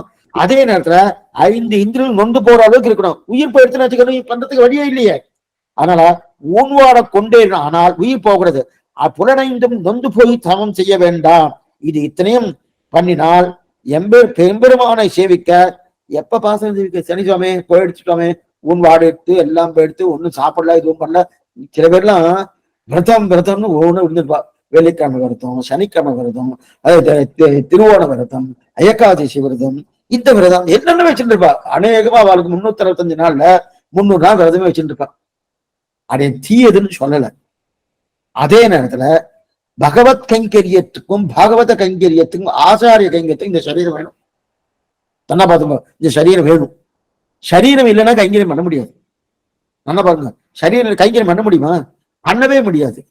இப்ப சரீரம் இல்லைன்னா கைங்கரியம் பண்ண முடியாதுன்னா அப்ப நல்லா சாப்பிடணும்னு சொல்றேன் சுவாமின்னா, எது வரைக்கும் சரீரம் வேணுமோ, எது வரைக்கும் அந்த கைங்கரியம் பண்ண வேணுமோ அது வரைக்கும் தான். அதுக்கு பிராதானியம் கொடுக்க கூடாது. சாப்பிடறதுக்கு முன்னாடி நான் கைங்கரியம் பண்ணணும், அதற்காக சாப்பிடணும், சாப்பிடறதுக்காக சாப்பிடணும் கூடாது. புரியுதா? அதுதான் முக்கியம். கைங்கரியம் பண்றதுக்காக சாப்பிடணும் அப்படின்னு தெரியுங்களே. அப்ப அடியவர்கள் குடாங்கு கூடுவதெல்லாம் ஊன்பாட உயிர்காவடி தபஸ் பண்ண போனால் அப்ப இருக்கு நாள் உகந்த இளங்களை பிரவணா கைங்கரியம் பண்ணணுமே, அது நடக்காத. அவெல்லாம் சொல்றல ஆமே ஊன்பாட உயிர் காவல் எட்டு இதெல்லாம் இந்த மாதிரி இருக்கணும்னா எங்க இருக்கிறது? சுவாமி திவ்யதேசம் யாத்திரை வரையில கைய கூப்பா சிறப்பில். இப்ப என்ன எடுத்துன்னா அந்த வயசு வந்துட்டுன்னா போக முடியாதுன்னு 60 தாண்டியாச்சுனாலே சில பேர் 70 கூட வந்துடுறான். சில பேர்லாம் நிறைய பேர் வயசானவா நிறைய பேர் வந்திருக்கு. இப்ப இருக்கிற காலத்துல 35க்கு ஆபத்தா இருக்கு. 70 நன்னா அகோபலம் என்ன, அதே போல பத்ரி என்ன நல்லா போயிட்டு வரா. 35 சுவாமி கையை கூப்புறோம் சுவாமி, போதும் சுவாமி, இங்கிருந்தே இங்கிருந்தே சேர்க்கலாம். அவங்க ஒண்ணு வச்சுட்டு இருக்கா, ஆழ்வார் பாட்டு ஒண்ணு இருக்கு, புனர்த்த கையினராய் அடியேனுக்கும் போற்றுமினே. ஆழ்வார் பாட்டு, நீ அங்க போறேனோ எனக்கும் சேவிச்சுக்கோ, ஆழ்வார் பாட்டே இருக்க. அந்த மாதிரி அவர் சொல்லிடுறா, புனர்த்த கையினர் அடியேனுக்கும் போட்டுவனே. சரீரம் நல்லா இருக்கும், ஆனா அந்த சரீரம் தர்மசாதனம் பண்ற துக்கம். அதே போல பாகவத் கைங்கரியம், பாகவத கைங்கரியம், ஆச்சார கைங்கரியத்துக்குதான் அப்படி இருக்கச்சே திவ்ய தேசத்துல போய் கைங்கரியம் பண்ணுன்னு சம்பிரதாயம் சொல்றது. அது எங்க பண்றது, பண்ண என்ன காரணம்? இது எப்படின்னா, நஞ்சியர் அவரு வேதாந்தின் பேர், மேலக்கோட்டில இருந்தார். சந்நியாச ஆசிரமம் ஸ்வீகாரம் பண்ணிட்டு வந்துட்டார். என்னமோ அவருக்கு அடிக்கடி ஏதோ தொந்தரவு வந்துட்டே இருக்கு. தொந்தரவு வந்துட்டே இருக்கபடியாலே இந்த தீட்டு வந்துடுறது. வந்தபடியால அவர் சன்னியாச ஆசிரமம் ஸ்வீகாரம் பண்ணிட்டு வந்தார். வந்த உடனே அனந்தாழ்வான் அவரை பார்த்து கேட்கிறார், என்ன கேட்கிறேன்னா, இந்த சன்னியாச ஆசிரமம் ஸ்வீகாரம் பண்ணிட்டேன்னு. அவன் சுவாமி எந்த தொந்தரவும் இல்லை, இனிமே நம்ம கைங்கரியம் பண்ணிட்டு இருக்கலாம், ஆச்சாரிய நல்லா பண்ணிட்டு இருக்கலாம். ஆச்சார கைங்கரியம் அடிக்கடி எடுவர் வருது, இந்த திட்டு அந்த திட்டு அந்த திட்டு வந்துட்டே இருக்கு. இப்ப எதுவும் வராது, வந்தாலும் ப்ராப்ளம் நமக்கு, உனக்கு சேராது, சன்னியாசிக்கு எதுவுமே சேராது, அதனால பண்ணிட்டேன்னாரு. சரி நீ பண்ணிட்ட, இப்ப ஆச்சாரிய கைங்கரியம் இல்லாம போறதுன்னாரு. அது என்னமா இல்லாம போறது, எப்படி இல்லாம போயிடும்? நானே இந்த பந்துக்களை வேண்டாம்னு சொல்லிட்டேனே. அப்புறம் இல்ல இல்ல, உங்க ஆச்சாரன் பராசர பட்டர், அவர் கிரகஸ்தர். கிரகஸ்தர் ஒரு சன்னியாசி ஏழை பண்ணக்கூடாது. ஏன்னா அவர் பல்லக்கில தான் போவார், தூக்கு பல்லக்கில போவார். அந்த பல்லக்கில போகும்போது அந்த பல்லக்கில ஏழை பண்ணலான்னு சிஷ்யனுக்கு, இவர் சிஷ்யன் நஞ்சியார், இவருக்கு ஏழை பண்ணிட்டு போலான்னு இருப்பார். ஆனா ஒரு கிரகஸ்தனை ஒரு சன்னியாசி ஏழை பண்ணக்கூடாது, இது சாஸ்திரம். இப்ப பண்ண முடியாது, நீ உனக்கு கைங்கரியமே போச்சு, நீ பேசாம இருந்திருக்கலாமே, ஒண்ணு வேண்டாம். நீ என்ன சொல்லிக்கணும், வேர்த்த போது குளித்து பசித்த போது குண்டு பட்டர் திருவடிகளே சரணம் என்று இருந்தால் உனக்கு அந்த ரங்கநாதன் மோட்சம் கொடுக்க மாட்டேன்னு சொன்னான். இதுதான் முக்கியம், சம்பிரதாயமே இதுதான். வேர்த்த போது குளித்து பசித்த போது உண்டு பட்டர் திருவடிகளே சரணம். பட்டருக்கு பதிலாக நம்ம என்ன, ஒவ்வொரு ஆச்சாரம் தங்கள் ஆச்சாரம் போட்டுக்க வேண்டியதான். போட்டுண்டு அவர் திருவடிகளே சரணம் தானே, ரங்கநாதன் கொடுக்காம போயிடுவானா? மாநிலத்தீர் தேனார் கமல திருமாமகள் கொடன் தானே வைகுந்தம் தரும் ஞானவனுட்டானவை நன்னாகவே உடையனான குருவை இழைந்த கால் மாநிலத்தீர் தேனார் கமல திருமாமகள் கொடன் தான். காஞ்சி சுவாமிக்கு வியாக்கியானம் பண்றச்சு ஆசீர்வாதம், தானே வைகுந்தம் தரும். அது என்ன, அவரை கொடுத்துட்டு தான் போகணும், வேற வழி கிடையாது. தானே கொடுத்துட்டு போப்பாரு. இந்த தானே என்ற சப்தத்துக்கு கொஞ்சம் அப்படியே இழுத்து சொல்லுவார் சுவாமி, ஆச்சரியமா சொல்லுவார். கொடுத்துதான் ஆகணும், தானே கொடுப்பாரு, அவ்வளவுதான். என்ன அதுக்கு என்ன காத்துட்டு இருக்கணுமா, கொடுக்குறேன் இல்லையா கொடுக்குறேன்னு எந்த அபிமானம், ஆச்சார அபிமானம் இருக்கணும். இதுக்கு சொல்ல வந்தேன்னா அந்த மாதிரி இருக்க செய்து. உடனே நஞ்சியர் என்ன சொன்னாருன்னா, இவர் இந்த மாதிரி உனக்கு கைங்கரியம் போயிடுச்சுன்னா, கைங்கரியம் ஆச்சார கையில விட மாட்டேன். அந்த மாதிரி இந்த நிர்பந்தம் சன்னியாச ஆசிரம ஸ்வீகாரத்துக்கு இருந்ததுன்னா இப்பவே இந்த திருடனத்தை உடைச்சு போட்டு நேரம் தூக்கி இந்த காஷாயத்தை தூக்கி போட்டு அதெல்லாம் தேவையில்லை, ஆச்சார கைங்கிறது தான் வந்துருவேன்னு எதுக்கு சொல்ல வந்தேன்னா, அப்படி இருக்கச்சு இந்த மாதிரி இருக்கிறது. ஆக ஆச்சாரிய கைங்கறி தான் உகப்பு இல்லையா? அப்ப அந்த கடும் தபம் புரியும் போது சில பேரு எதையும் சாப்பிட மாட்டான், அபக்ஷகாவோ அவிபக்ஷகான்னு காத்தையே சாப்பிட்டு இருப்பார். காத்து அபக்ஷகா தீர்த்தத்தை சாப்பிடுவார் சில பேர், வாயுபக்ஷகா அப்படின்னு. இனி இந்த தபஸ் நமக்கு வேண்டாம், இந்த தபஸ் வேண்டாம் அப்படின்னா சுலபமான சுந்தரமான சுகுமாரமான இந்த ராமானுஜர் திருவடி கிடைக்கச்சிருக்கே, எதுக்கு பரிதவிக்கணும், தேவையில்லையே. இந்த தபஸெல்லாம் கொள்கையற்றேன், அது முன்னாடியே நம்ம நேத்திக்கே பார்த்தோம். தவம் செய்தும் கொள்கையற்ற இவர் பண்ணல, பண்ணிட்டு இருந்தாரு, இப்ப விட்டுட்டான்னு அர்த்தம் இல்ல. ஏற்கனவே பண்ணிட்டு இருந்தவாறு இவர் அக்செப்ட் பண்ணார். என்ன அக்செப்ட் பண்ணார்னா, ஓ பண்றது நல்லதான் போல் இருக்கு, நம்மளும் பண்ணலாம் போல் இருக்கு, நமக்கு அந்த சக்தி இல்லையே, பண்ணணுமேன்னு இருந்தாரு. இப்ப என்ன பண்ணிட்டு கொள்கை ரீதியில தான் இருந்தார், பண்ணல. அந்த கொள்கை ரீதியை விட்டார், அதான் இது முதல் அர்த்தம். ரெண்டாவது, முதல்ல சொன்னது நம் அவயவங்கள்லாம் கொதிக்கும்படியாக கதிக்கு பதறி நன்காணமும் கல்லும் கடலும் எல்லாம் கொதிக்க தவம் செய்தும் கொள்கையற்றன். நம் அவயவங்கள், ஒவ்வொரு அவயவங்கள் இருக்கையா, கை என்ன கால் என்ன, அதே இருக்கக்கூடிய இதயம் என்ன, ஒவ்வொன்றும் கொதிக்கும்படியா தபஸ் பண்றான்னு முதல் அர்த்தம். ரெண்டாவது அர்த்தம், வெண்காணமும் கல்லும் கடலும் எல்லாம் கொதிக்க தவம் செய்யும்னா, நாம் தவசை கொள்கையற்றன என்ன தெரிவிக்கிறேன்னா, காணமும் கல்லு, கடல் என்ன, அதே போல சமுத்திரம் என்ன, மலை என்ன, நிலம் என்ன, இதெல்லாம் கொதிக்கிறதா, இதெல்லாம் இது கண்ணனே கீதையில 16ஆம் அத்தியாயத்துல 9வது ஸ்லோகம் 10வது ஸ்லோகம் அது ரெண்டுத்தையும் தெரிவிக்கிறார். ஏன்னா அர்ஜுனா எல்லாம் சரீரத்தை பாக்குறாள் தவிர ஆத்மாவை பார்த்து தெரிஞ்சு கொண்ட தெரியவே இல்லை அவளுக்கு. ஆத்ம சாட்சா்காரம் தான் பிரதானம். அதை விட்டுட்டு இவ சரீரத்தை பாக்குறா. இவர்களுக்கெல்லாம் அந்த புத்தி ஆத்ம விஷயத்தை ஒண்ணு தெரிஞ்சுக்கவே இல்லை. உக்ரமான கர்மாவை செய்யறதான் அவ பண்ண ஆரம்பிக்கிறாளே தவிர அதெல்லாம் என்ன தெரியுமா வருது? இவ முன் உதாரணமா எடுத்துடுறா. என்ன உதாரணம்? தானும் கட்டு பிறரையும் கெடுக்க வைக்கிறா. 12 வார்த்தையை சொல்றாரு. தானும் கட்டுறா. ஓ இந்த தபஸ் பண்ணம் போட்டிருக்கு, இந்த தபஸ் பண்ணம் போட்டிருக்கு, இந்த தபஸ் பண்ணம் போட்டிருக்கு அப்படின்னு. அப்ப என்னன்னா அதுதான் பிராபகாந்திர பரித்தியாகம், பிராபகாந்திரங்கள். அதெல்லாம் ஒரே எக்ஸாம்பிள் அங்க பிரதட்சமா வச்சிருந்தேன். இன்னும் தப்பு கிடையாது. இப்ப பண்ண வேண்டாம்னு சொல்றீங்க, அடியன் பண்ண வேண்டாம்னு அடியன் சொல்லவே இல்லை. தாராளமா பண்ணலாம். ஆனா இது பண்றபடியாவது பகவான் கொடுக்குறான்னு கிடையாது. அவர் சித்தமா கொடுக்கறது காத்துட்டு இருக்காரு. எது போல தகப்பனார் பிள்ளைக்கு பண்ணிட்டு இருக்கிறது காத்துட்டு இருக்காரு. அவர் எடுத்து நீ அங்க பிரதட்சணம் பண்ணுப்பா நான் தரேன் அப்படின்னா அது எந்த தகப்பனாரும் சொல்ல மாட்டார். சொன்ன ஒரு தகப்பனாரா இல்லை. இதுக்கு சொல்ல வந்தேன். அப்ப பண்ணா அவரை ஒத்துக்க மாட்டாருன்னா ஒத்துப்பாரு, வருத்தப்படுவார். அவ்வளவுதான். இதுக்கு சொல்ல வந்தேன். ஆக தானுங்கட்டு பெரிய இவெல்லாம் ஏன்னா இதுல என்ன தெரியுமா அர்ஜுனா, சாத்விகர் இருக்கான், ராஜசன் இருக்கான், தாமசன் இருக்கான். நீ தாமசனா இருக்காதே, ராஜசனா இருக்காத, சாத்விக சத்தையோடு நீ இருக்கிறதுக்கு பாரு. அப்படின்னா என்ன அர்த்தம்? நீ இந்த உக்ரமான தபஸெல்லாம் பண்றதெல்லாம் விட்டுடு. சில பேர் தபஸ் பண்ணிட்டு கல்ல உடைப்பானாம், தபஸ் பண்ணிட்டு அந்த பொம்மையை பேச வைப்பானாம், தபஸ் பண்ணிட்டு கொண்டு சூரியனை மறைப்பானாம், தபஸ் பண்ணி கொண்டு இதெல்லாம் பண்ணுவானாம். அதெல்லாம் பண்ண வேண்டிய அவசியம் இல்லை. அந்த சத்தியவாளுக்கு வந்துருது. ஆனா என்ன பிரயோஜனம்? அதுவே திரும்பியா. ஆனா சாத்திக சத்தையோடு, அதான் வெங்கானமும் கல்லும் கடலும் எல்லாம் குதிக்க தபம் செய்யும் அப்படின்னா இப்படி செய்பவர்கள்லாம் பலர் இருக்கலாம். ஆனா அவளுக்கு சாத்திக சத்தையோடு சத்தகுணத்தோடு எந்தவித மதமாச்சரியம் இல்லாமல் இருக்கார் இல்லையா, அவாதான் முக்கியம். அந்த மாதிரி இருக்கிறவர் யாரு? அடியுடைய ஆச்சாரன். அதான் திருமணத்தினுடைய அடைய ஆச்சாரன் கூறத்தாழ்வார். எப்படிப்பட்டவாரு? முடியை கடக்கம் பெரும்புகழான் மஞ்சமுக்குறும்பாம் குடியை கடக்கணும் கூறத்தாழ்வான் முக்குறும்பு அறுத்தவர். வித்யா மதம், தனமதம் எப்படின்றக்கூடிய 3 மதங்கள் இருக்கு இல்லையா, அந்த 3 மதங்கள் அடுத்து இல்லையா, அப்படிப்பட்ட திருவடியை பத்தி இருக்க நான் யாரு? திருவகத்தை திருவிழா. வெங்கானமும் கல்லும் கடலும் எல்லாம் செய்வதற்கு என்றைக்காவது போவாரான்னா அவருக்கு எல்லாமே ராமன் திருவடி தான். திருவரங்கத்திற்கு எல்லாமே நாம தபஸ் பண்றவான்னு சொன்னார். என்ன பாத்துக்கோ, தபஸ் பண்ணிட்டு இருக்கா, தன் முயற்சியால் தபஸ் இதெல்லாம் பண்றானாலே அவளுக்கு நல்ல காமத்தையும் அர்த்தத்தையும் விரும்புகிறவாளா இருக்கும். காமத்தையும் அர்த்தத்தையும் எத்தையும் நினைக்காதீங்க. காமம்னா ஏதோ ஒன்று ஆசைப்பட்டிருக்கா, அந்த ஆசைப்பட்டதுல பெறுவதில் தான் அவளுக்கு விருப்பம் அதிகமா இருக்கும். அப்ப பகவானை தவிர அப்பனா ஐஸ்வர்யார்த்தின்னு பேரு. அர்த்தம் பணங்காசு, என்னென்ன பணம் உண்டோ அந்தந்த பணத்துக்காக பண்றாளுன்னு. அப்ப தபஸ் பண்றவா அநேகமா தங்களுடைய சரீரத்துக்காக தபஸ் பண்றாங்க, ஆத்ம உஜ்ஜீவனத்துக்காக பண்ணல.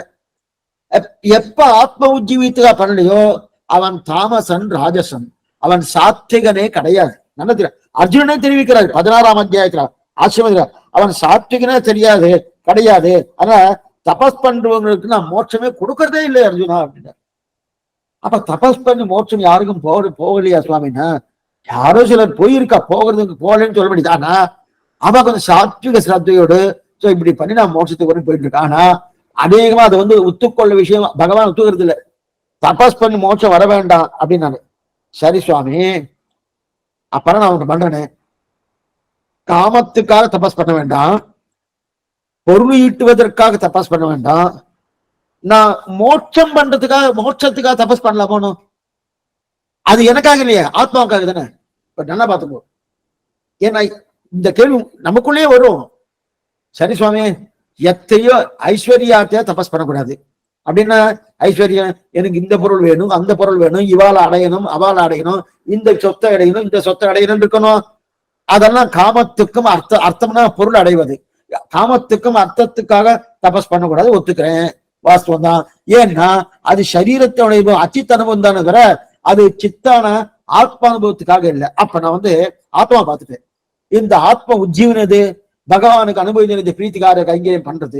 அப்ப அந்த ஆத்ம உஜ்ஜீவனத்துக்காக நான் தபஸ் பண்றேன். என்ன தபஸ் பண்றேன்? மோட்சத்துக்கு போகணும் தபஸ் பண்றேன்.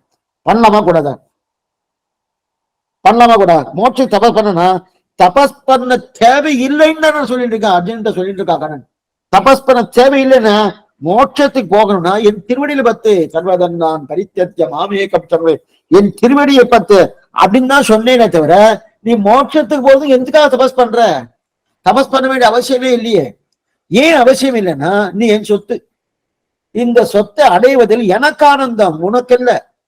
அப்ப சொத்தை அடைவதில் எனக்கு ஆனந்தம் இருக்கச்சே நீ சமப்படணும். சமப்பட்டாதான் உனக்கு நான் என் சொத்தை நான் அடைவேன்னு நான் சொல்லிட்டு இருக்கேன். ஓ, உனக்கு எந்த சமத்தையும் கூடாதுன்னு சொல்லிட்டு இருக்கேன்.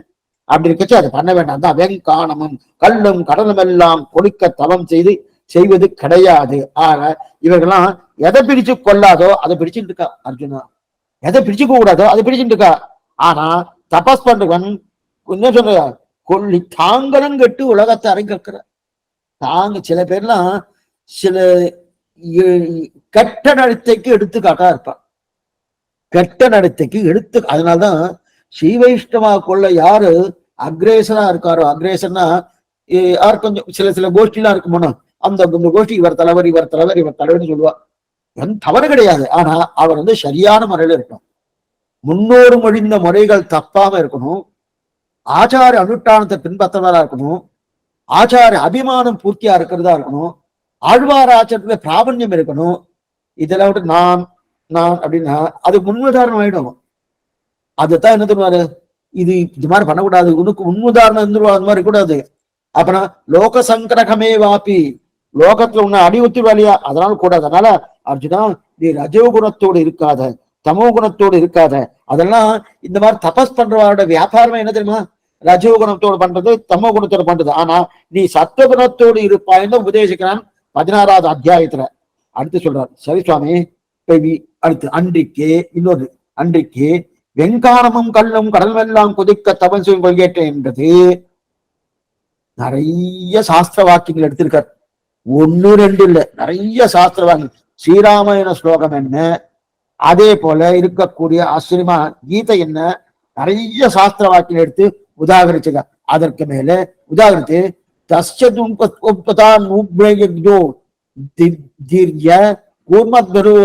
பவிஷ்யத்தே திஷ்டதி என்று பாகவதத்திலும் சொல்கிறபடியே ஆச்சரியமா எடுத்திருக்கார். நிறைய ஸ்லோகங்கள் எடுத்து சொல்கிறபடியே இப்படி பிராபகாந்தரங்களுக்காக தபஸ்சுகளை பண்ணி லோகத்துக்கெல்லாம் க்ஷேபத்தை பண்ணும் ஸ்வபாவம் போக பெற்றேன் என்கிறார் என்னவுமாம். அதாவது இதுல என்ன தெரிவிக்கிறார்னா, இந்த மாதிரி பண்ணிருக்கு பண்றபடியாலே இப்ப விஸ்வாமித்திரர் தபஸ் பண்ற ஆரம்பிச்சாருன்னா அவர் என்னன்னா பாஸ்கரனான சூரியனுக்கு ஒளி இல்லாம போயிடுத்தான். விஸ்வாமித்திர தபஸ் பண்ண ஆரம்பிச்சோன்னே சூரியனுக்கு அந்த அளவுக்கு சக்தி வந்துடுறது, ஒளி எல்லாம் போயிடுத்தான். பிருத்திவி எல்லாம் உடஞ்சு போய் அழிஞ்சுட்டான். பிருத்திவி இந்த பூலோகமே உடஞ்சு போய் ஆழ்த்தினான். அதுக்கு மேல வாயு நடுங்கெடுத்துனான், நடுநிலையை நிறுத்திட்டுதான். நான் எங்க போறது எங்க போறது பயமா இருக்க அப்படின்னு. அப்ப இந்த கடல்லாம் அப்படியே கலங்கி போயிட்டான். இப்படி எல்லாம் விஸ்வாமித்திரர் தபஸ் பண்ணாரனோ, தபஸ் பண்ணாலே எதுக்கு? மகரிஷியுடைய அபாரமான தேஜஸ், அந்த தேஜஸால தினர்கள். உடனே இந்த தேவர்கள் என்ன பண்ணுவா, பெருமாள்கிட்ட போய் ஐயோவா பண்ணிட்டு இதான் கூப்பிடி கேட்க திருப்பார்கடல் பேரு. அங்க போய் இந்த மாதிரி பண்ணிட்டே இருக்காண்டு துருவன் பிரியத்துக்காக சொல்ல ஞாபகம் வந்தது. துருவன் தபஸ் பண்ணான் 6 மாசமா தபஸ், ரொம்ப நாள். சில பேர்லாம் என்ன வருஷம் யுகங்களா தபஸ் பண்ண, 6 மாசம் தான் தபஸ் பண்ணச்சு. கொஞ்ச காலம் சிறு குழந்தை தானே, கொஞ்ச காலம் வலது கால கீழே வச்சு தபஸ் பண்ணுவான், கொஞ்ச காலம் இடது கால கீழே வச்சு தபஸ் பண்ணுவான். வலது கால கீழே வச்சு தபஸ் பண்றச்சு என்ன பாருங்க, வலது கால கீழே வச்சு தபஸ் பண்ணுவான்னு ஒண்ணும். தபஸ் பண்ணும்போது என்ன ஆகும்னா, கொஞ்ச நாள் தூக்கி இடது கால வைக்கும் போது அப்ப வலது பக்கம் அப்படியே தாழ்ந்து போக்குமா. இடது கால தூக்கும் போது வலது பக்கம் தாழ்ந்து போக்குமா. அதே வலது கால கீழே வச்சு இடது பக்கம் தாழ்ந்து போகுமா. அந்த அளவுக்கு ஒரு சிறு பையன், சிறு வயசு, அந்த சிறு வயசு பையனை இந்த மாதிரி போயிட்டே இருக்கு. பார்த்தா இந்திரனுக்கு அப்பப்ப ஆபத்து வந்துடும்னா யாராவது ஏதாவது தபஸ் பண்ணானா, ஓ என் சீட்டுக்கு ஆபத்து, என் பதவிக்கு ஆபத்து, உடனே நேரம் போயிடுவார். எங்க கூப்பீடு கேட்கப்பட என்று சொல்ல திருப்பார்களை பகவான் அனுகிரகிக்கணும், தேவதா ரட்சிக்கணும், தபஸ் பண்ணிருக்கா துருவன் தபஸ் பண்ணிருக்கான், என் சீட்டுக்கு ஆபத்து போட்டிருக்கணும், நீ ஒண்ணும் பயப்படாத இந்திரா, எதுக்காக நீ பயந்துட்டே இருக்க, எதுக்கு பயந்துற? அந்த குழந்தை என்னுடைய தரிசனத்துக்காக பண்ணிட்டு இருக்கான். நீ நினைக்கிற மாதிரி ஏதோ இந்திர பதவி அவனுக்கு வேணும்னு நினைக்கிறான். அவனுக்கு நான் தான் வேணும், எதுவும் கிடையாது. இதுக்கு சொல்றதுன்னா அப்ப தபஸ் பண்ணாலே இத்தனை தூரம் இதெல்லாம் வந்துருது இல்லையா. சிலதெல்லாம் தபஸ் பண்ணிட்டு இந்த சிரசு வந்து புகையா வருமா. புகையா வந்து அந்த மேல் உலகம் என்ன கீழ் உலகம் என்ன இந்தந்த லோகத்துக்கெல்லாம் போய் தேவர்களும் நடுங்கு போயிடலாம். நடுங்கு போறது சமுத்திரத்துக்கு போக முடியாது, இங்கேயும் போக முடியாம எங்கேயும் போக முடியாம அங்க நேரம் என்ன பண்ணுவார், நேரம் பகவான்கிட்ட போய் பிரார்த்திக்கிறார். இரண்ய கசிப்புக்கு தபஸ் பண்றச்சு இந்த வம்புலாம் வந்தது. இரண்ய கசிப்பு தபஸ் பண்ணா அந்த தபஸ் பண்ணும்போது இந்த என்ன சொல்றாரு, இரண்யாசன் தபஸ் பண்ணார், விஸ்வாமித்திரன் தபஸ் பண்ணார், ரெண்டும் ஒண்ணுதான் சுவாமி. விஸ்வாமித்திர நன்மைக்காக தானே பண்ணுறாங்க.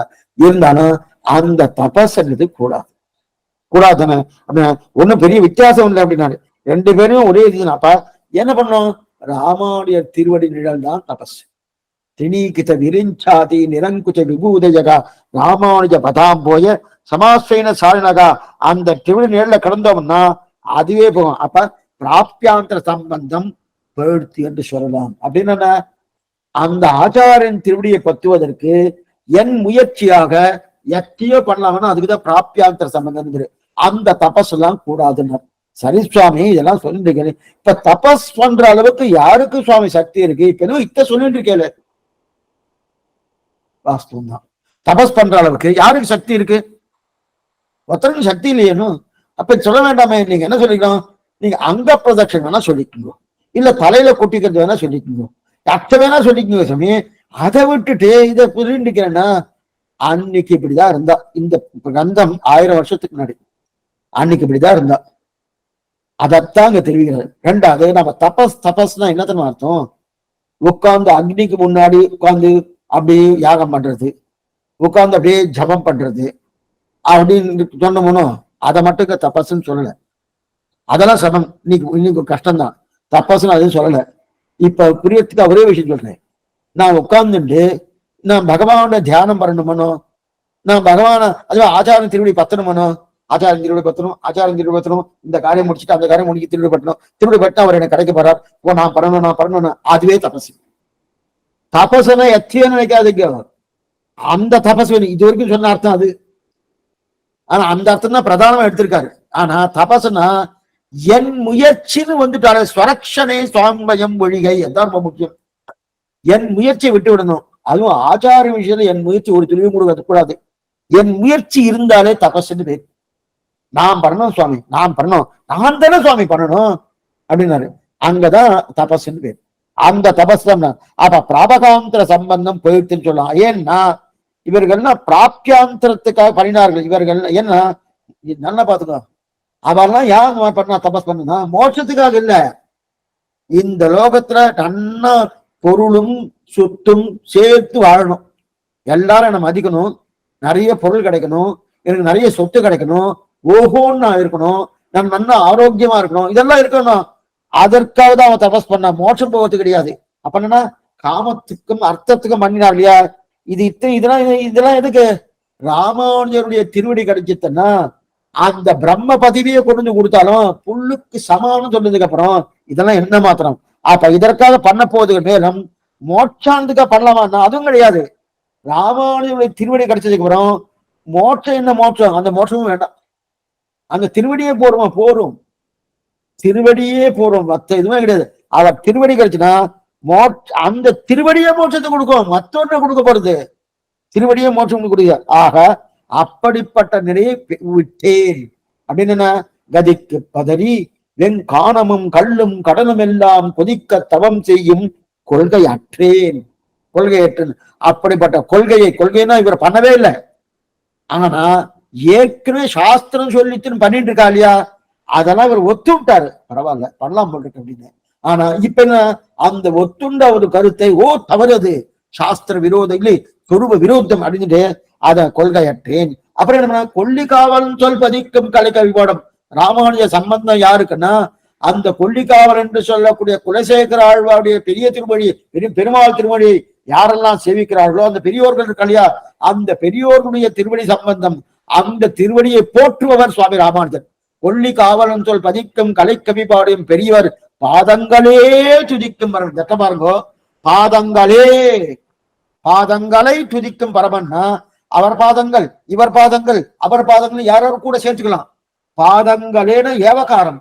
அப்ப அந்த பெரியோர்கள் பாதங்களை தவிர மற்றொன்னு துதிக்க மாட்டார்னு பேரு. அப்படி துதிக்காத அந்த குலசேகருடைய திருவடி சம்பந்தம் பெற்ற அந்த பெரியோர்கள், அப்படிப்பட்ட பெரியோருடைய திருவடியை துதிக்கக்கூடிய அந்த ராமானுஜரை என்னை விட்டு பிரியாதபடியாலே சோர்விலனே என்று கொண்டினம், என்னை விட்டு பிரியாதபடியாலே சமப்பட்டு தபஸ் பண்ண வேண்டாம். சுலபமான துஷகம் அற்றதான ராமானுஜருடைய திருவேடிகளை பற்றி மோட்சத்தை அடைகலாம் என்று சுவாமி திருவரங்கத்தமுதனாரிய ஆசிரமியான பாசனம் 14ஆம் பாசனம் முட்டு பெற்றது. கதிக்கு பதறி வெங்கானமும் கல்லும் கடலும் எல்லாம் குதிக்க தவம் செய்யும் கொள்கையற்றேன், கொல்லிகாவனன் சொல் பதிக்கும் கலை கவிபாடும் பெரியவர் பாதங்களே துதிக்கும் பரமன் ராமானுஜன் என்னை சோர்விலனே அப்படின்னு தெரிவிக்கிறார். அடுத்த பாசனம் பாசனம் 15. சோராத காதல் பெருஞ்சொலிப்பால் தொல்லமாலை ஒன்றும் பாராதவனை பல்லாண்டென்று காப்பிடும் பான்மையந்தால் பேராத உள்ளத்து ராமானுஜன் தன் பிறங்கிய சீர் சாரா மனுஷரை சேரேன் எனக்கென்ன தாழ்வினையே. இந்த பாட்டுல யார சுவாமி சொல்றார்? இது வரைக்கும் நம்ம யார பார்த்துருக்கோம்? முதலாழ்வார்கள் 3 பேரையும் பார்த்தோம். பொய்கையாழ்வாரன்னு, பூதத்தாழ்வாரன்னு, பேயாழ்வாரன். ஆனா முதல்லயே திருமங்கையாழ்வாருன்னு நம்மாழ்வான் பார்த்தாச்சு. பூமன்னமாது பொருந்திய வாழ்வான் நம்மாழ்வார், கல்லார் பொழில் தென்கரகன் திருமங்கையாழ்வார், அதுக்கப்புறம் குரத்தாழ்வார் மொழியை கடக்கும் பெரும்புகளான், அடுத்து பொய்கையாழ்வார், பூதத்தாழ்வார், பேயாழ்வார் என்று சொல்ல 3 முதலாழ்வார்கள். அந்த முதலாழ்வார் முடிஞ்சு அதுக்கப்புறம் யாரு? திருப்பான் ஆழ்வார், அடுத்து திருமேஷி ஆழ்வார், திருமேஷி ஆழ்வார் முடிஞ்சோடனே அதுக்கப்புறம் குலசேகர ஆழ்வார், குலசேகர ஆழ்வார் முடிஞ்ச உடனே யாரு இப்ப வந்திருக்கா? இந்த பாட்டுல பெரியாழ்வார் வரார். சோராத காதல், சோராத காதல். அந்த பெரியாழ்வாரின் திருவடி சம்பந்தம் பெற்ற எம்பெருமானார், பெரியாழ்வாரின் திருவடி சம்பந்தம் பெற்ற எம்பெருமானார். சில இடத்துல பாருங்க, சில ஆழ்வார்கள் நேரா திருவடி பத்து கொண்டிருக்கார். சில ஆழ்வார்கள் அந்த ஆழ்வார்களும் திருவடி பற்றுகளை திருவடி யார் பற்றினார்களோ அவர்கள் திருவடியை பத்தினார். அது என்ன சுவாமி? எல்லாருக்கும் ஆழ்வார் திருவடி பத்தலாம், அல்லது எல்லாருக்குமே ஆழ்வார் திருவடி பத்தினவர்களுடைய திருவடி பத்தலாமோ? அந்த மாதிரி இல்லாம சில ஆழ்வார்களுக்கு அவர்கள் பற்றினவர்களுடைய திருவடியை பத்துறார், சில ஆழ்வாருக்கு நேர அவர்கள் திருவடியை பத்தின்னு இருக்கா. அது என்னமா சுவாமி? இது என்னமா அந்த மாதிரி இருக்கு? ஏன் என்னன்னா, எங்க சமயம் வரும்போது சொல்றேன். எதுக்கு சொல்றதுன்னா, எல்லாம் முடிச்சதுக்கு அப்புறம் சொல்றேன். எதுக்கு சொல்றேன்? பெரியாழ்வாரும் திருவடி சம்பந்தம் பெற்ற எம்பெருமானார் அவரை ஸ்தோத்திரம் பண்ணி தன் திருவுள்ளத்தை நிறுத்துபவர் யாரு? என்ன பண்ணுவோம்? நிறுத்துவர்களோடு நாம் சேரோம் என்று சொல்லிக் கொண்டு அப்படின்னா அர்த்தம். நிறுத்தாதவர்களோடு அந்த பெரியாழ்வார் சம்பந்தப்பட்ட ராமானுஜர் அந்த ராமானுஜரை ஸ்தோத்திரம் பண்ணி யார் அந்த ராமானுஜரை திருவுள்ளத்திலே வைத்துக் கொள்ளாதவர்கள் இருக்கிறாரோ அவர்களோடு நாம் சேர மாட்டோம். அது மட்டும் இல்ல, அந்த அபாகவதர்களின் சேர்க்கையற்று போனபடியாலே எனக்கு நம்ம வாழ்வு உண்டு, என்ன நமக்கு வாழ்வு உண்டு என்கிறார் திருவரங்க தமுதனார். என்னைக்குமே பகவத் சேஷத்துவத்திலும் அந்நசேஷத்துவம் கழிகையே பிரதானம். இந்த வார்த்தை ரொம்ப முக்கியம். இளவகத்தாருடைய வார்த்தை. அதாவது ஒரு குழந்தை ஆயிடுத்து, 15-20 வயசு ஆயிடுத்து, ஏதோ அவன் சேராத கோஷ்டி சேர்த்துட்டான். நல்ல கோஷ்டி கிடையாது, தீய கோஷ்டி. தீவிரவாதின்னு வச்சுக்கோ, தீவிரவாதி கிடையாது, இருந்தாலும் அந்த அளவுக்கு போய் சேர்ந்துட்டான். இப்ப அவனுக்கு சுவாமி இருக்கட்டும் சுவாமி, அவனுக்கு ராமாயணம், மகாபாரதம், ஆழ்வாடி ஸ்ரீசுக்தி அதெல்லாம் உபதேசம் பண்ணுங்க, அதெல்லாம் உபதேசம் பண்ணுங்க, அதெல்லாம் உபதேசம் பண்ணுங்க. அவனா தெரிஞ்சுக்கணுமோன்னா வாஸ்தவம் தான் தெரியணும். இப்ப இது தெரிஞ்சுக்கிறது முக்கியமா, அந்த தீய கோஷ்டிலிருந்து அவனை வர வைக்கிறது முக்கியமா? புரியத்துக்காக சொல்றேன். இன்னொரு எக்ஸாம்பிள் சொல்றேன்.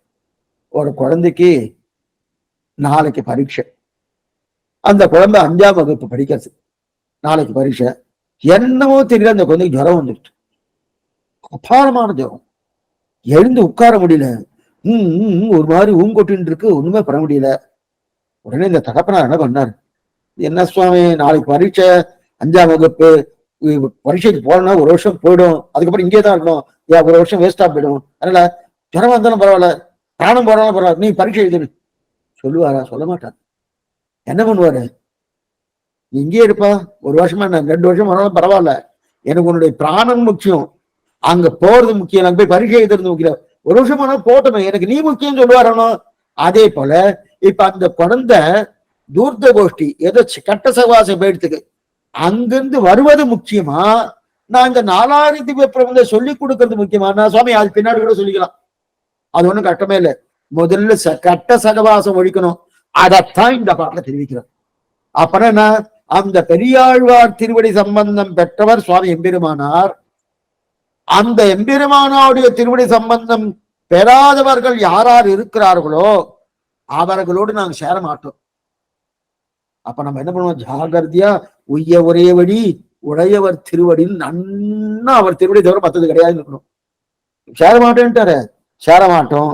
சேராதபடியால எனக்கு என்ன ஆயிடுச்சுன்னா, சொல்லி சேரலையானோ, அதனால எனக்கு என்ன சுவாமி ஆச்சு, எனக்கு ஏதாவது ஒரு தாழ்ச்சி ஏற்பட்டுக்குன்னா நன்னா வாழ்ந்துட்டு இருக்கேன், நன்னா வாழ்ந்துட்டு இருக்கேன். சேர்ந்தாதான் நான் கெட்டு போய்வேன்.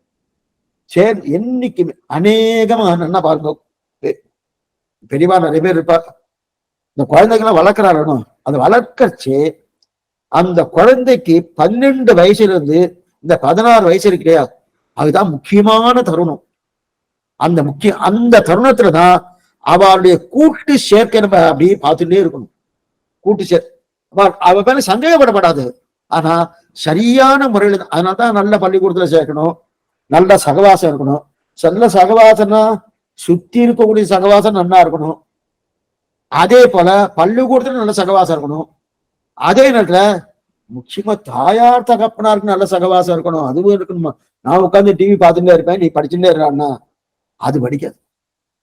இதுக்கு சொல்ல வந்தேன்னா, அப்ப அது இருக்கணுமோ, அந்த தீய சகவாசம் தொலைவது தான் பகவத் சேஷத்துவத்திலும் அந்நசேஷத்துவம் கடிகையே பிரதானம்.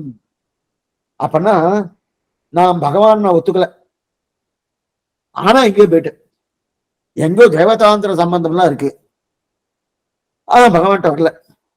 நீ பகவான்கிட்ட வரலன்னு தப்பு இல்ல, அந்நிய சம்பந்தம் தேவதாந்திர சம்பந்தம் கூட. இது போல என்னவோ கணவன் மனைவிக்குள்ளே ஏதோ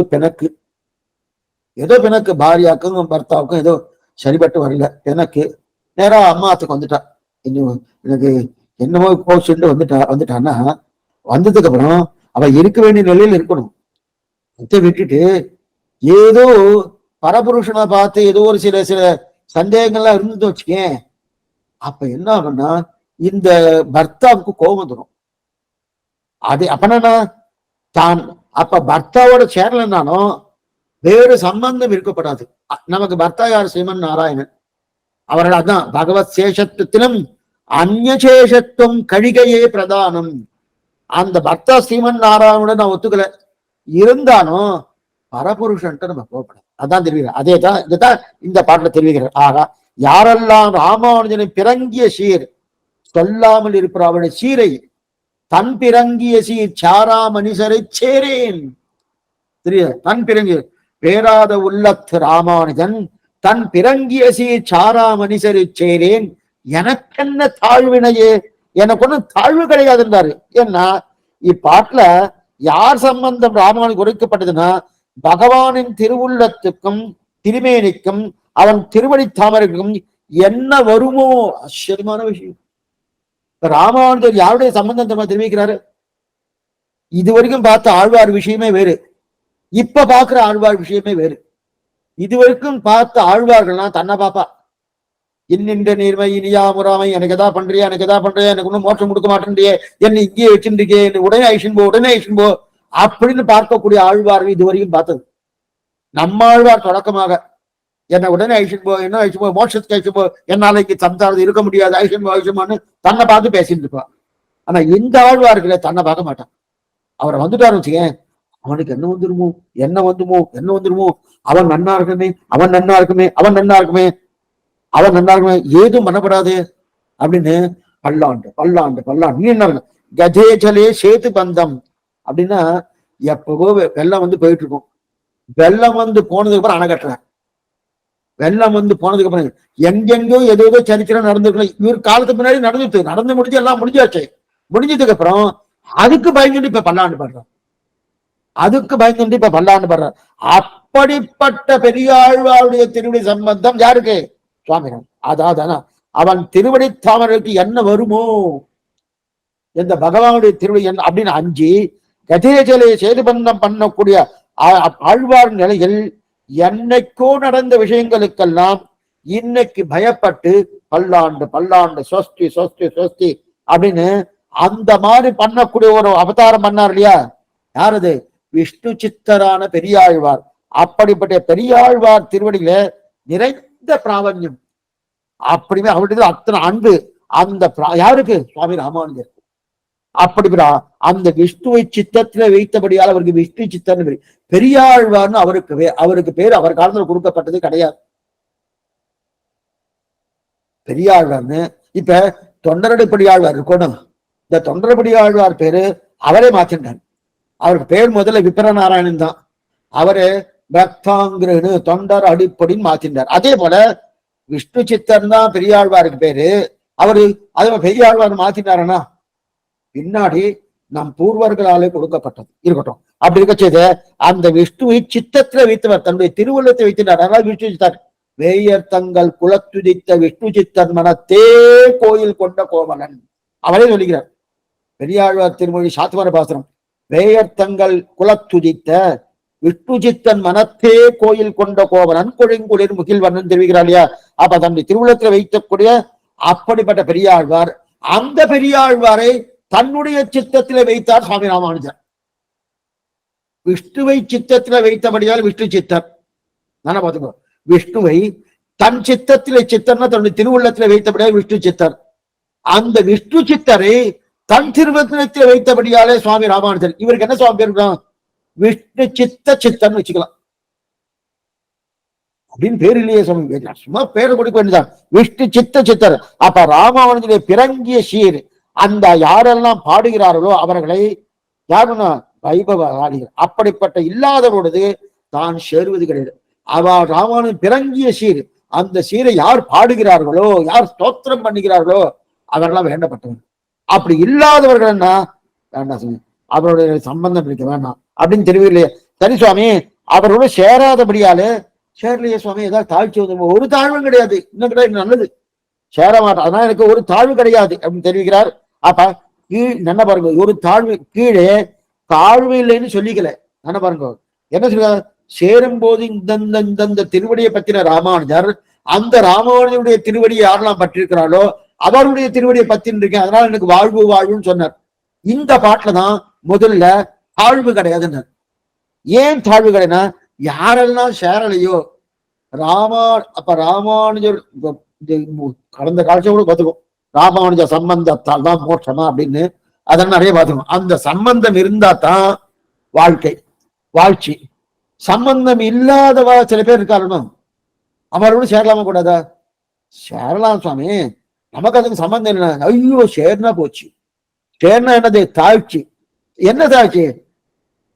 அவங்க சம்பந்தமே எனக்கு வேணும். சரி சுவாமி, சம்பந்தம் வராது, அதனால உனக்கு தாழ்ச்சி வராத? ஒரு தாழ்ச்சி வராது, எனக்கு நல்லதுதான், சேர்ந்தாதான் தாழ்ச்சி, சேரணும்னா வாழ்ச்சின்னு தெரிவிக்கிறார்.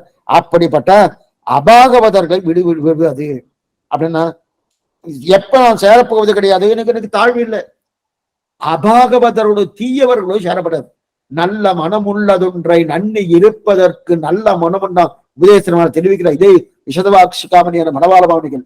நல்ல மனமுள்ளதொன்றை நன்னி இருப்பதற்கு நல்ல மனமுண்டாம் நஜமது போல் நல்ல குணமுடையோ தங்களுடன் கூடியிருப்பார்க்கு குணமதிவையாம் சேர்ந்து கொண்டு தீய கந்தம் உள்ளதொன்றை சேர்ந்திருப்பதொன்றுக்கு தீய கந்தமேதும் திறமது போல் தீய குணமுடையோ தங்களுடன் கூடியிருப்பார்க்கு குணமதிவையாம் செறிவு கொண்டு வந்திருக்கிறார்கள். யாராரு எந்தெந்த நிலையில சேர்றாலோ அதனாலதான் அடைய முன்னாடியே சொல்லணும், ஜாகிரதையா இருக்கணும். ஜாகிரதையா, அது தீயதுன்னு தெரிஞ்சுட்டா கையை கூப்பிட்டு விலகி இருக்கிறது தான் உத்தமம். ஏன்னா இல்ல சுவாமி, எனக்கு ஞானம் இருக்கு, சாமர்த்தியம் இருக்கு, அதெல்லாம் நான் சரி பண்ணிப்பேன், என்னவா இருந்தாலும் எனக்கு அந்த அளவுக்கு ஞானம் இருக்கணும், அதெல்லாம் அங்க அந்த இடத்துல இருந்தா கூட நான் அதை கணிச்சிக்கவே மாட்டேன். அந்த மாதிரி பல பரீட்சை எல்லாம் பண்ண வேண்டாம். நாம பகவான் இல்லை, இல்ல ஆழ்வார் இல்லை, பெரிய பூர்வாச்சாரர்கள் கிடையாது. நாம எத்தன்னா பித்த தெரியும் எங்க நிலையில் இருந்துட்டு இருக்கோம். யாரோ ஒரு வார்த்தை சொல்லியாச்சுன்னா ஆமாம் போல் இருக்கே சுவாமின்னு உடனே சம்பிரதாயத்தை மாத்திடுவோம். அந்த நிலையில் ஏன்னா அதனால்தான் ரகசிய கிரந்தங்கள் கேட்கணும்னு சொல்லிட்டு இருக்கேன். அந்த நிலையில் இருக்கச்சத ஏன்னா இந்த இடத்துல கலங்குவாரம் உண்டு, கலக்குவாரம் உண்டு. இது ஒரு தெளிவிசம்பு திருநாடு இல்லையா, இது இருள் தருமா ஞானம். இருள் தருமா ஞானம்னு சொன்னாலே யாராவது ஒருத்தர் ஏதாவது கலங்கிட்டானா, ஆமா போட்டுக்க சாமி, இதுக்கெல்லாம் அந்த காலட்சேப சுவாமி அன்னைக்கு சொல்லவே இல்லையா அதெல்லாம், அப்பனா இதுக்கு சமாதானம் இல்ல போல் இருக்கு, அவ்வளவுதான் போட்டுக்குன்னு நினைச்சுவா. அவர் நேரம் இல்லாதனால சொல்லியிருக்கலாம், இல்ல வேற ஏதாவது ஒரு சந்தர்ப்பத்தை சொல்லியிருக்கலாம். இதுக்கு சொல்ல வந்தேன்னா, அதனால அந்த அபாகத்தின் விலகி விடுவதுதான் ரொம்ப முக்கியம். அது இருப்பதுதான் தன் பெருமையை சொல்லிக்கிறார். ஏன்னா பாகவத சம்பந்தம் இன்று சேரலன்னாலும் நாளை சேரத்துக்கு வாய்ப்பு இருக்கு. ஆனா அபாகவதனோடு இருந்தான்னா பாகவதால் ஒருத்தர் நம்மளோட சேர மாட்டான். பெரியோர்கள் ஒருத்தர் நம்மளை மதிக்க மாட்டான். மதிக்காது மட்டுமல்ல, சுவாமி அவரை தள்ளிடு, அவரோட அந்த ஓட்டு எது அப்படி தள்ளிடு, வேண்டாம் வேண்டாம் வேண்டாம் வேண்டாம், கையை கூப்பிடுறேன் சுவாமி, வேண்டாம் சுவாமி. இன்னைக்கு நிறையவே நடக்கிறது. இது ஒன்று இடம் நல்லது. அப்ப அபாகவதனுடைய சம்பந்தம் கூடாது அப்படின்னு தெரிவிக்கிறார். என்னன்றது நம்ம அடுத்த வாரம் பார்ப்போம். ஆழ்வாரின் பேரு மானாட்சிய துள்ளேசனம், ஆச்சாரியன் திருடிகளேசனம், பாகவதால் திருவடிகளே சரணம்.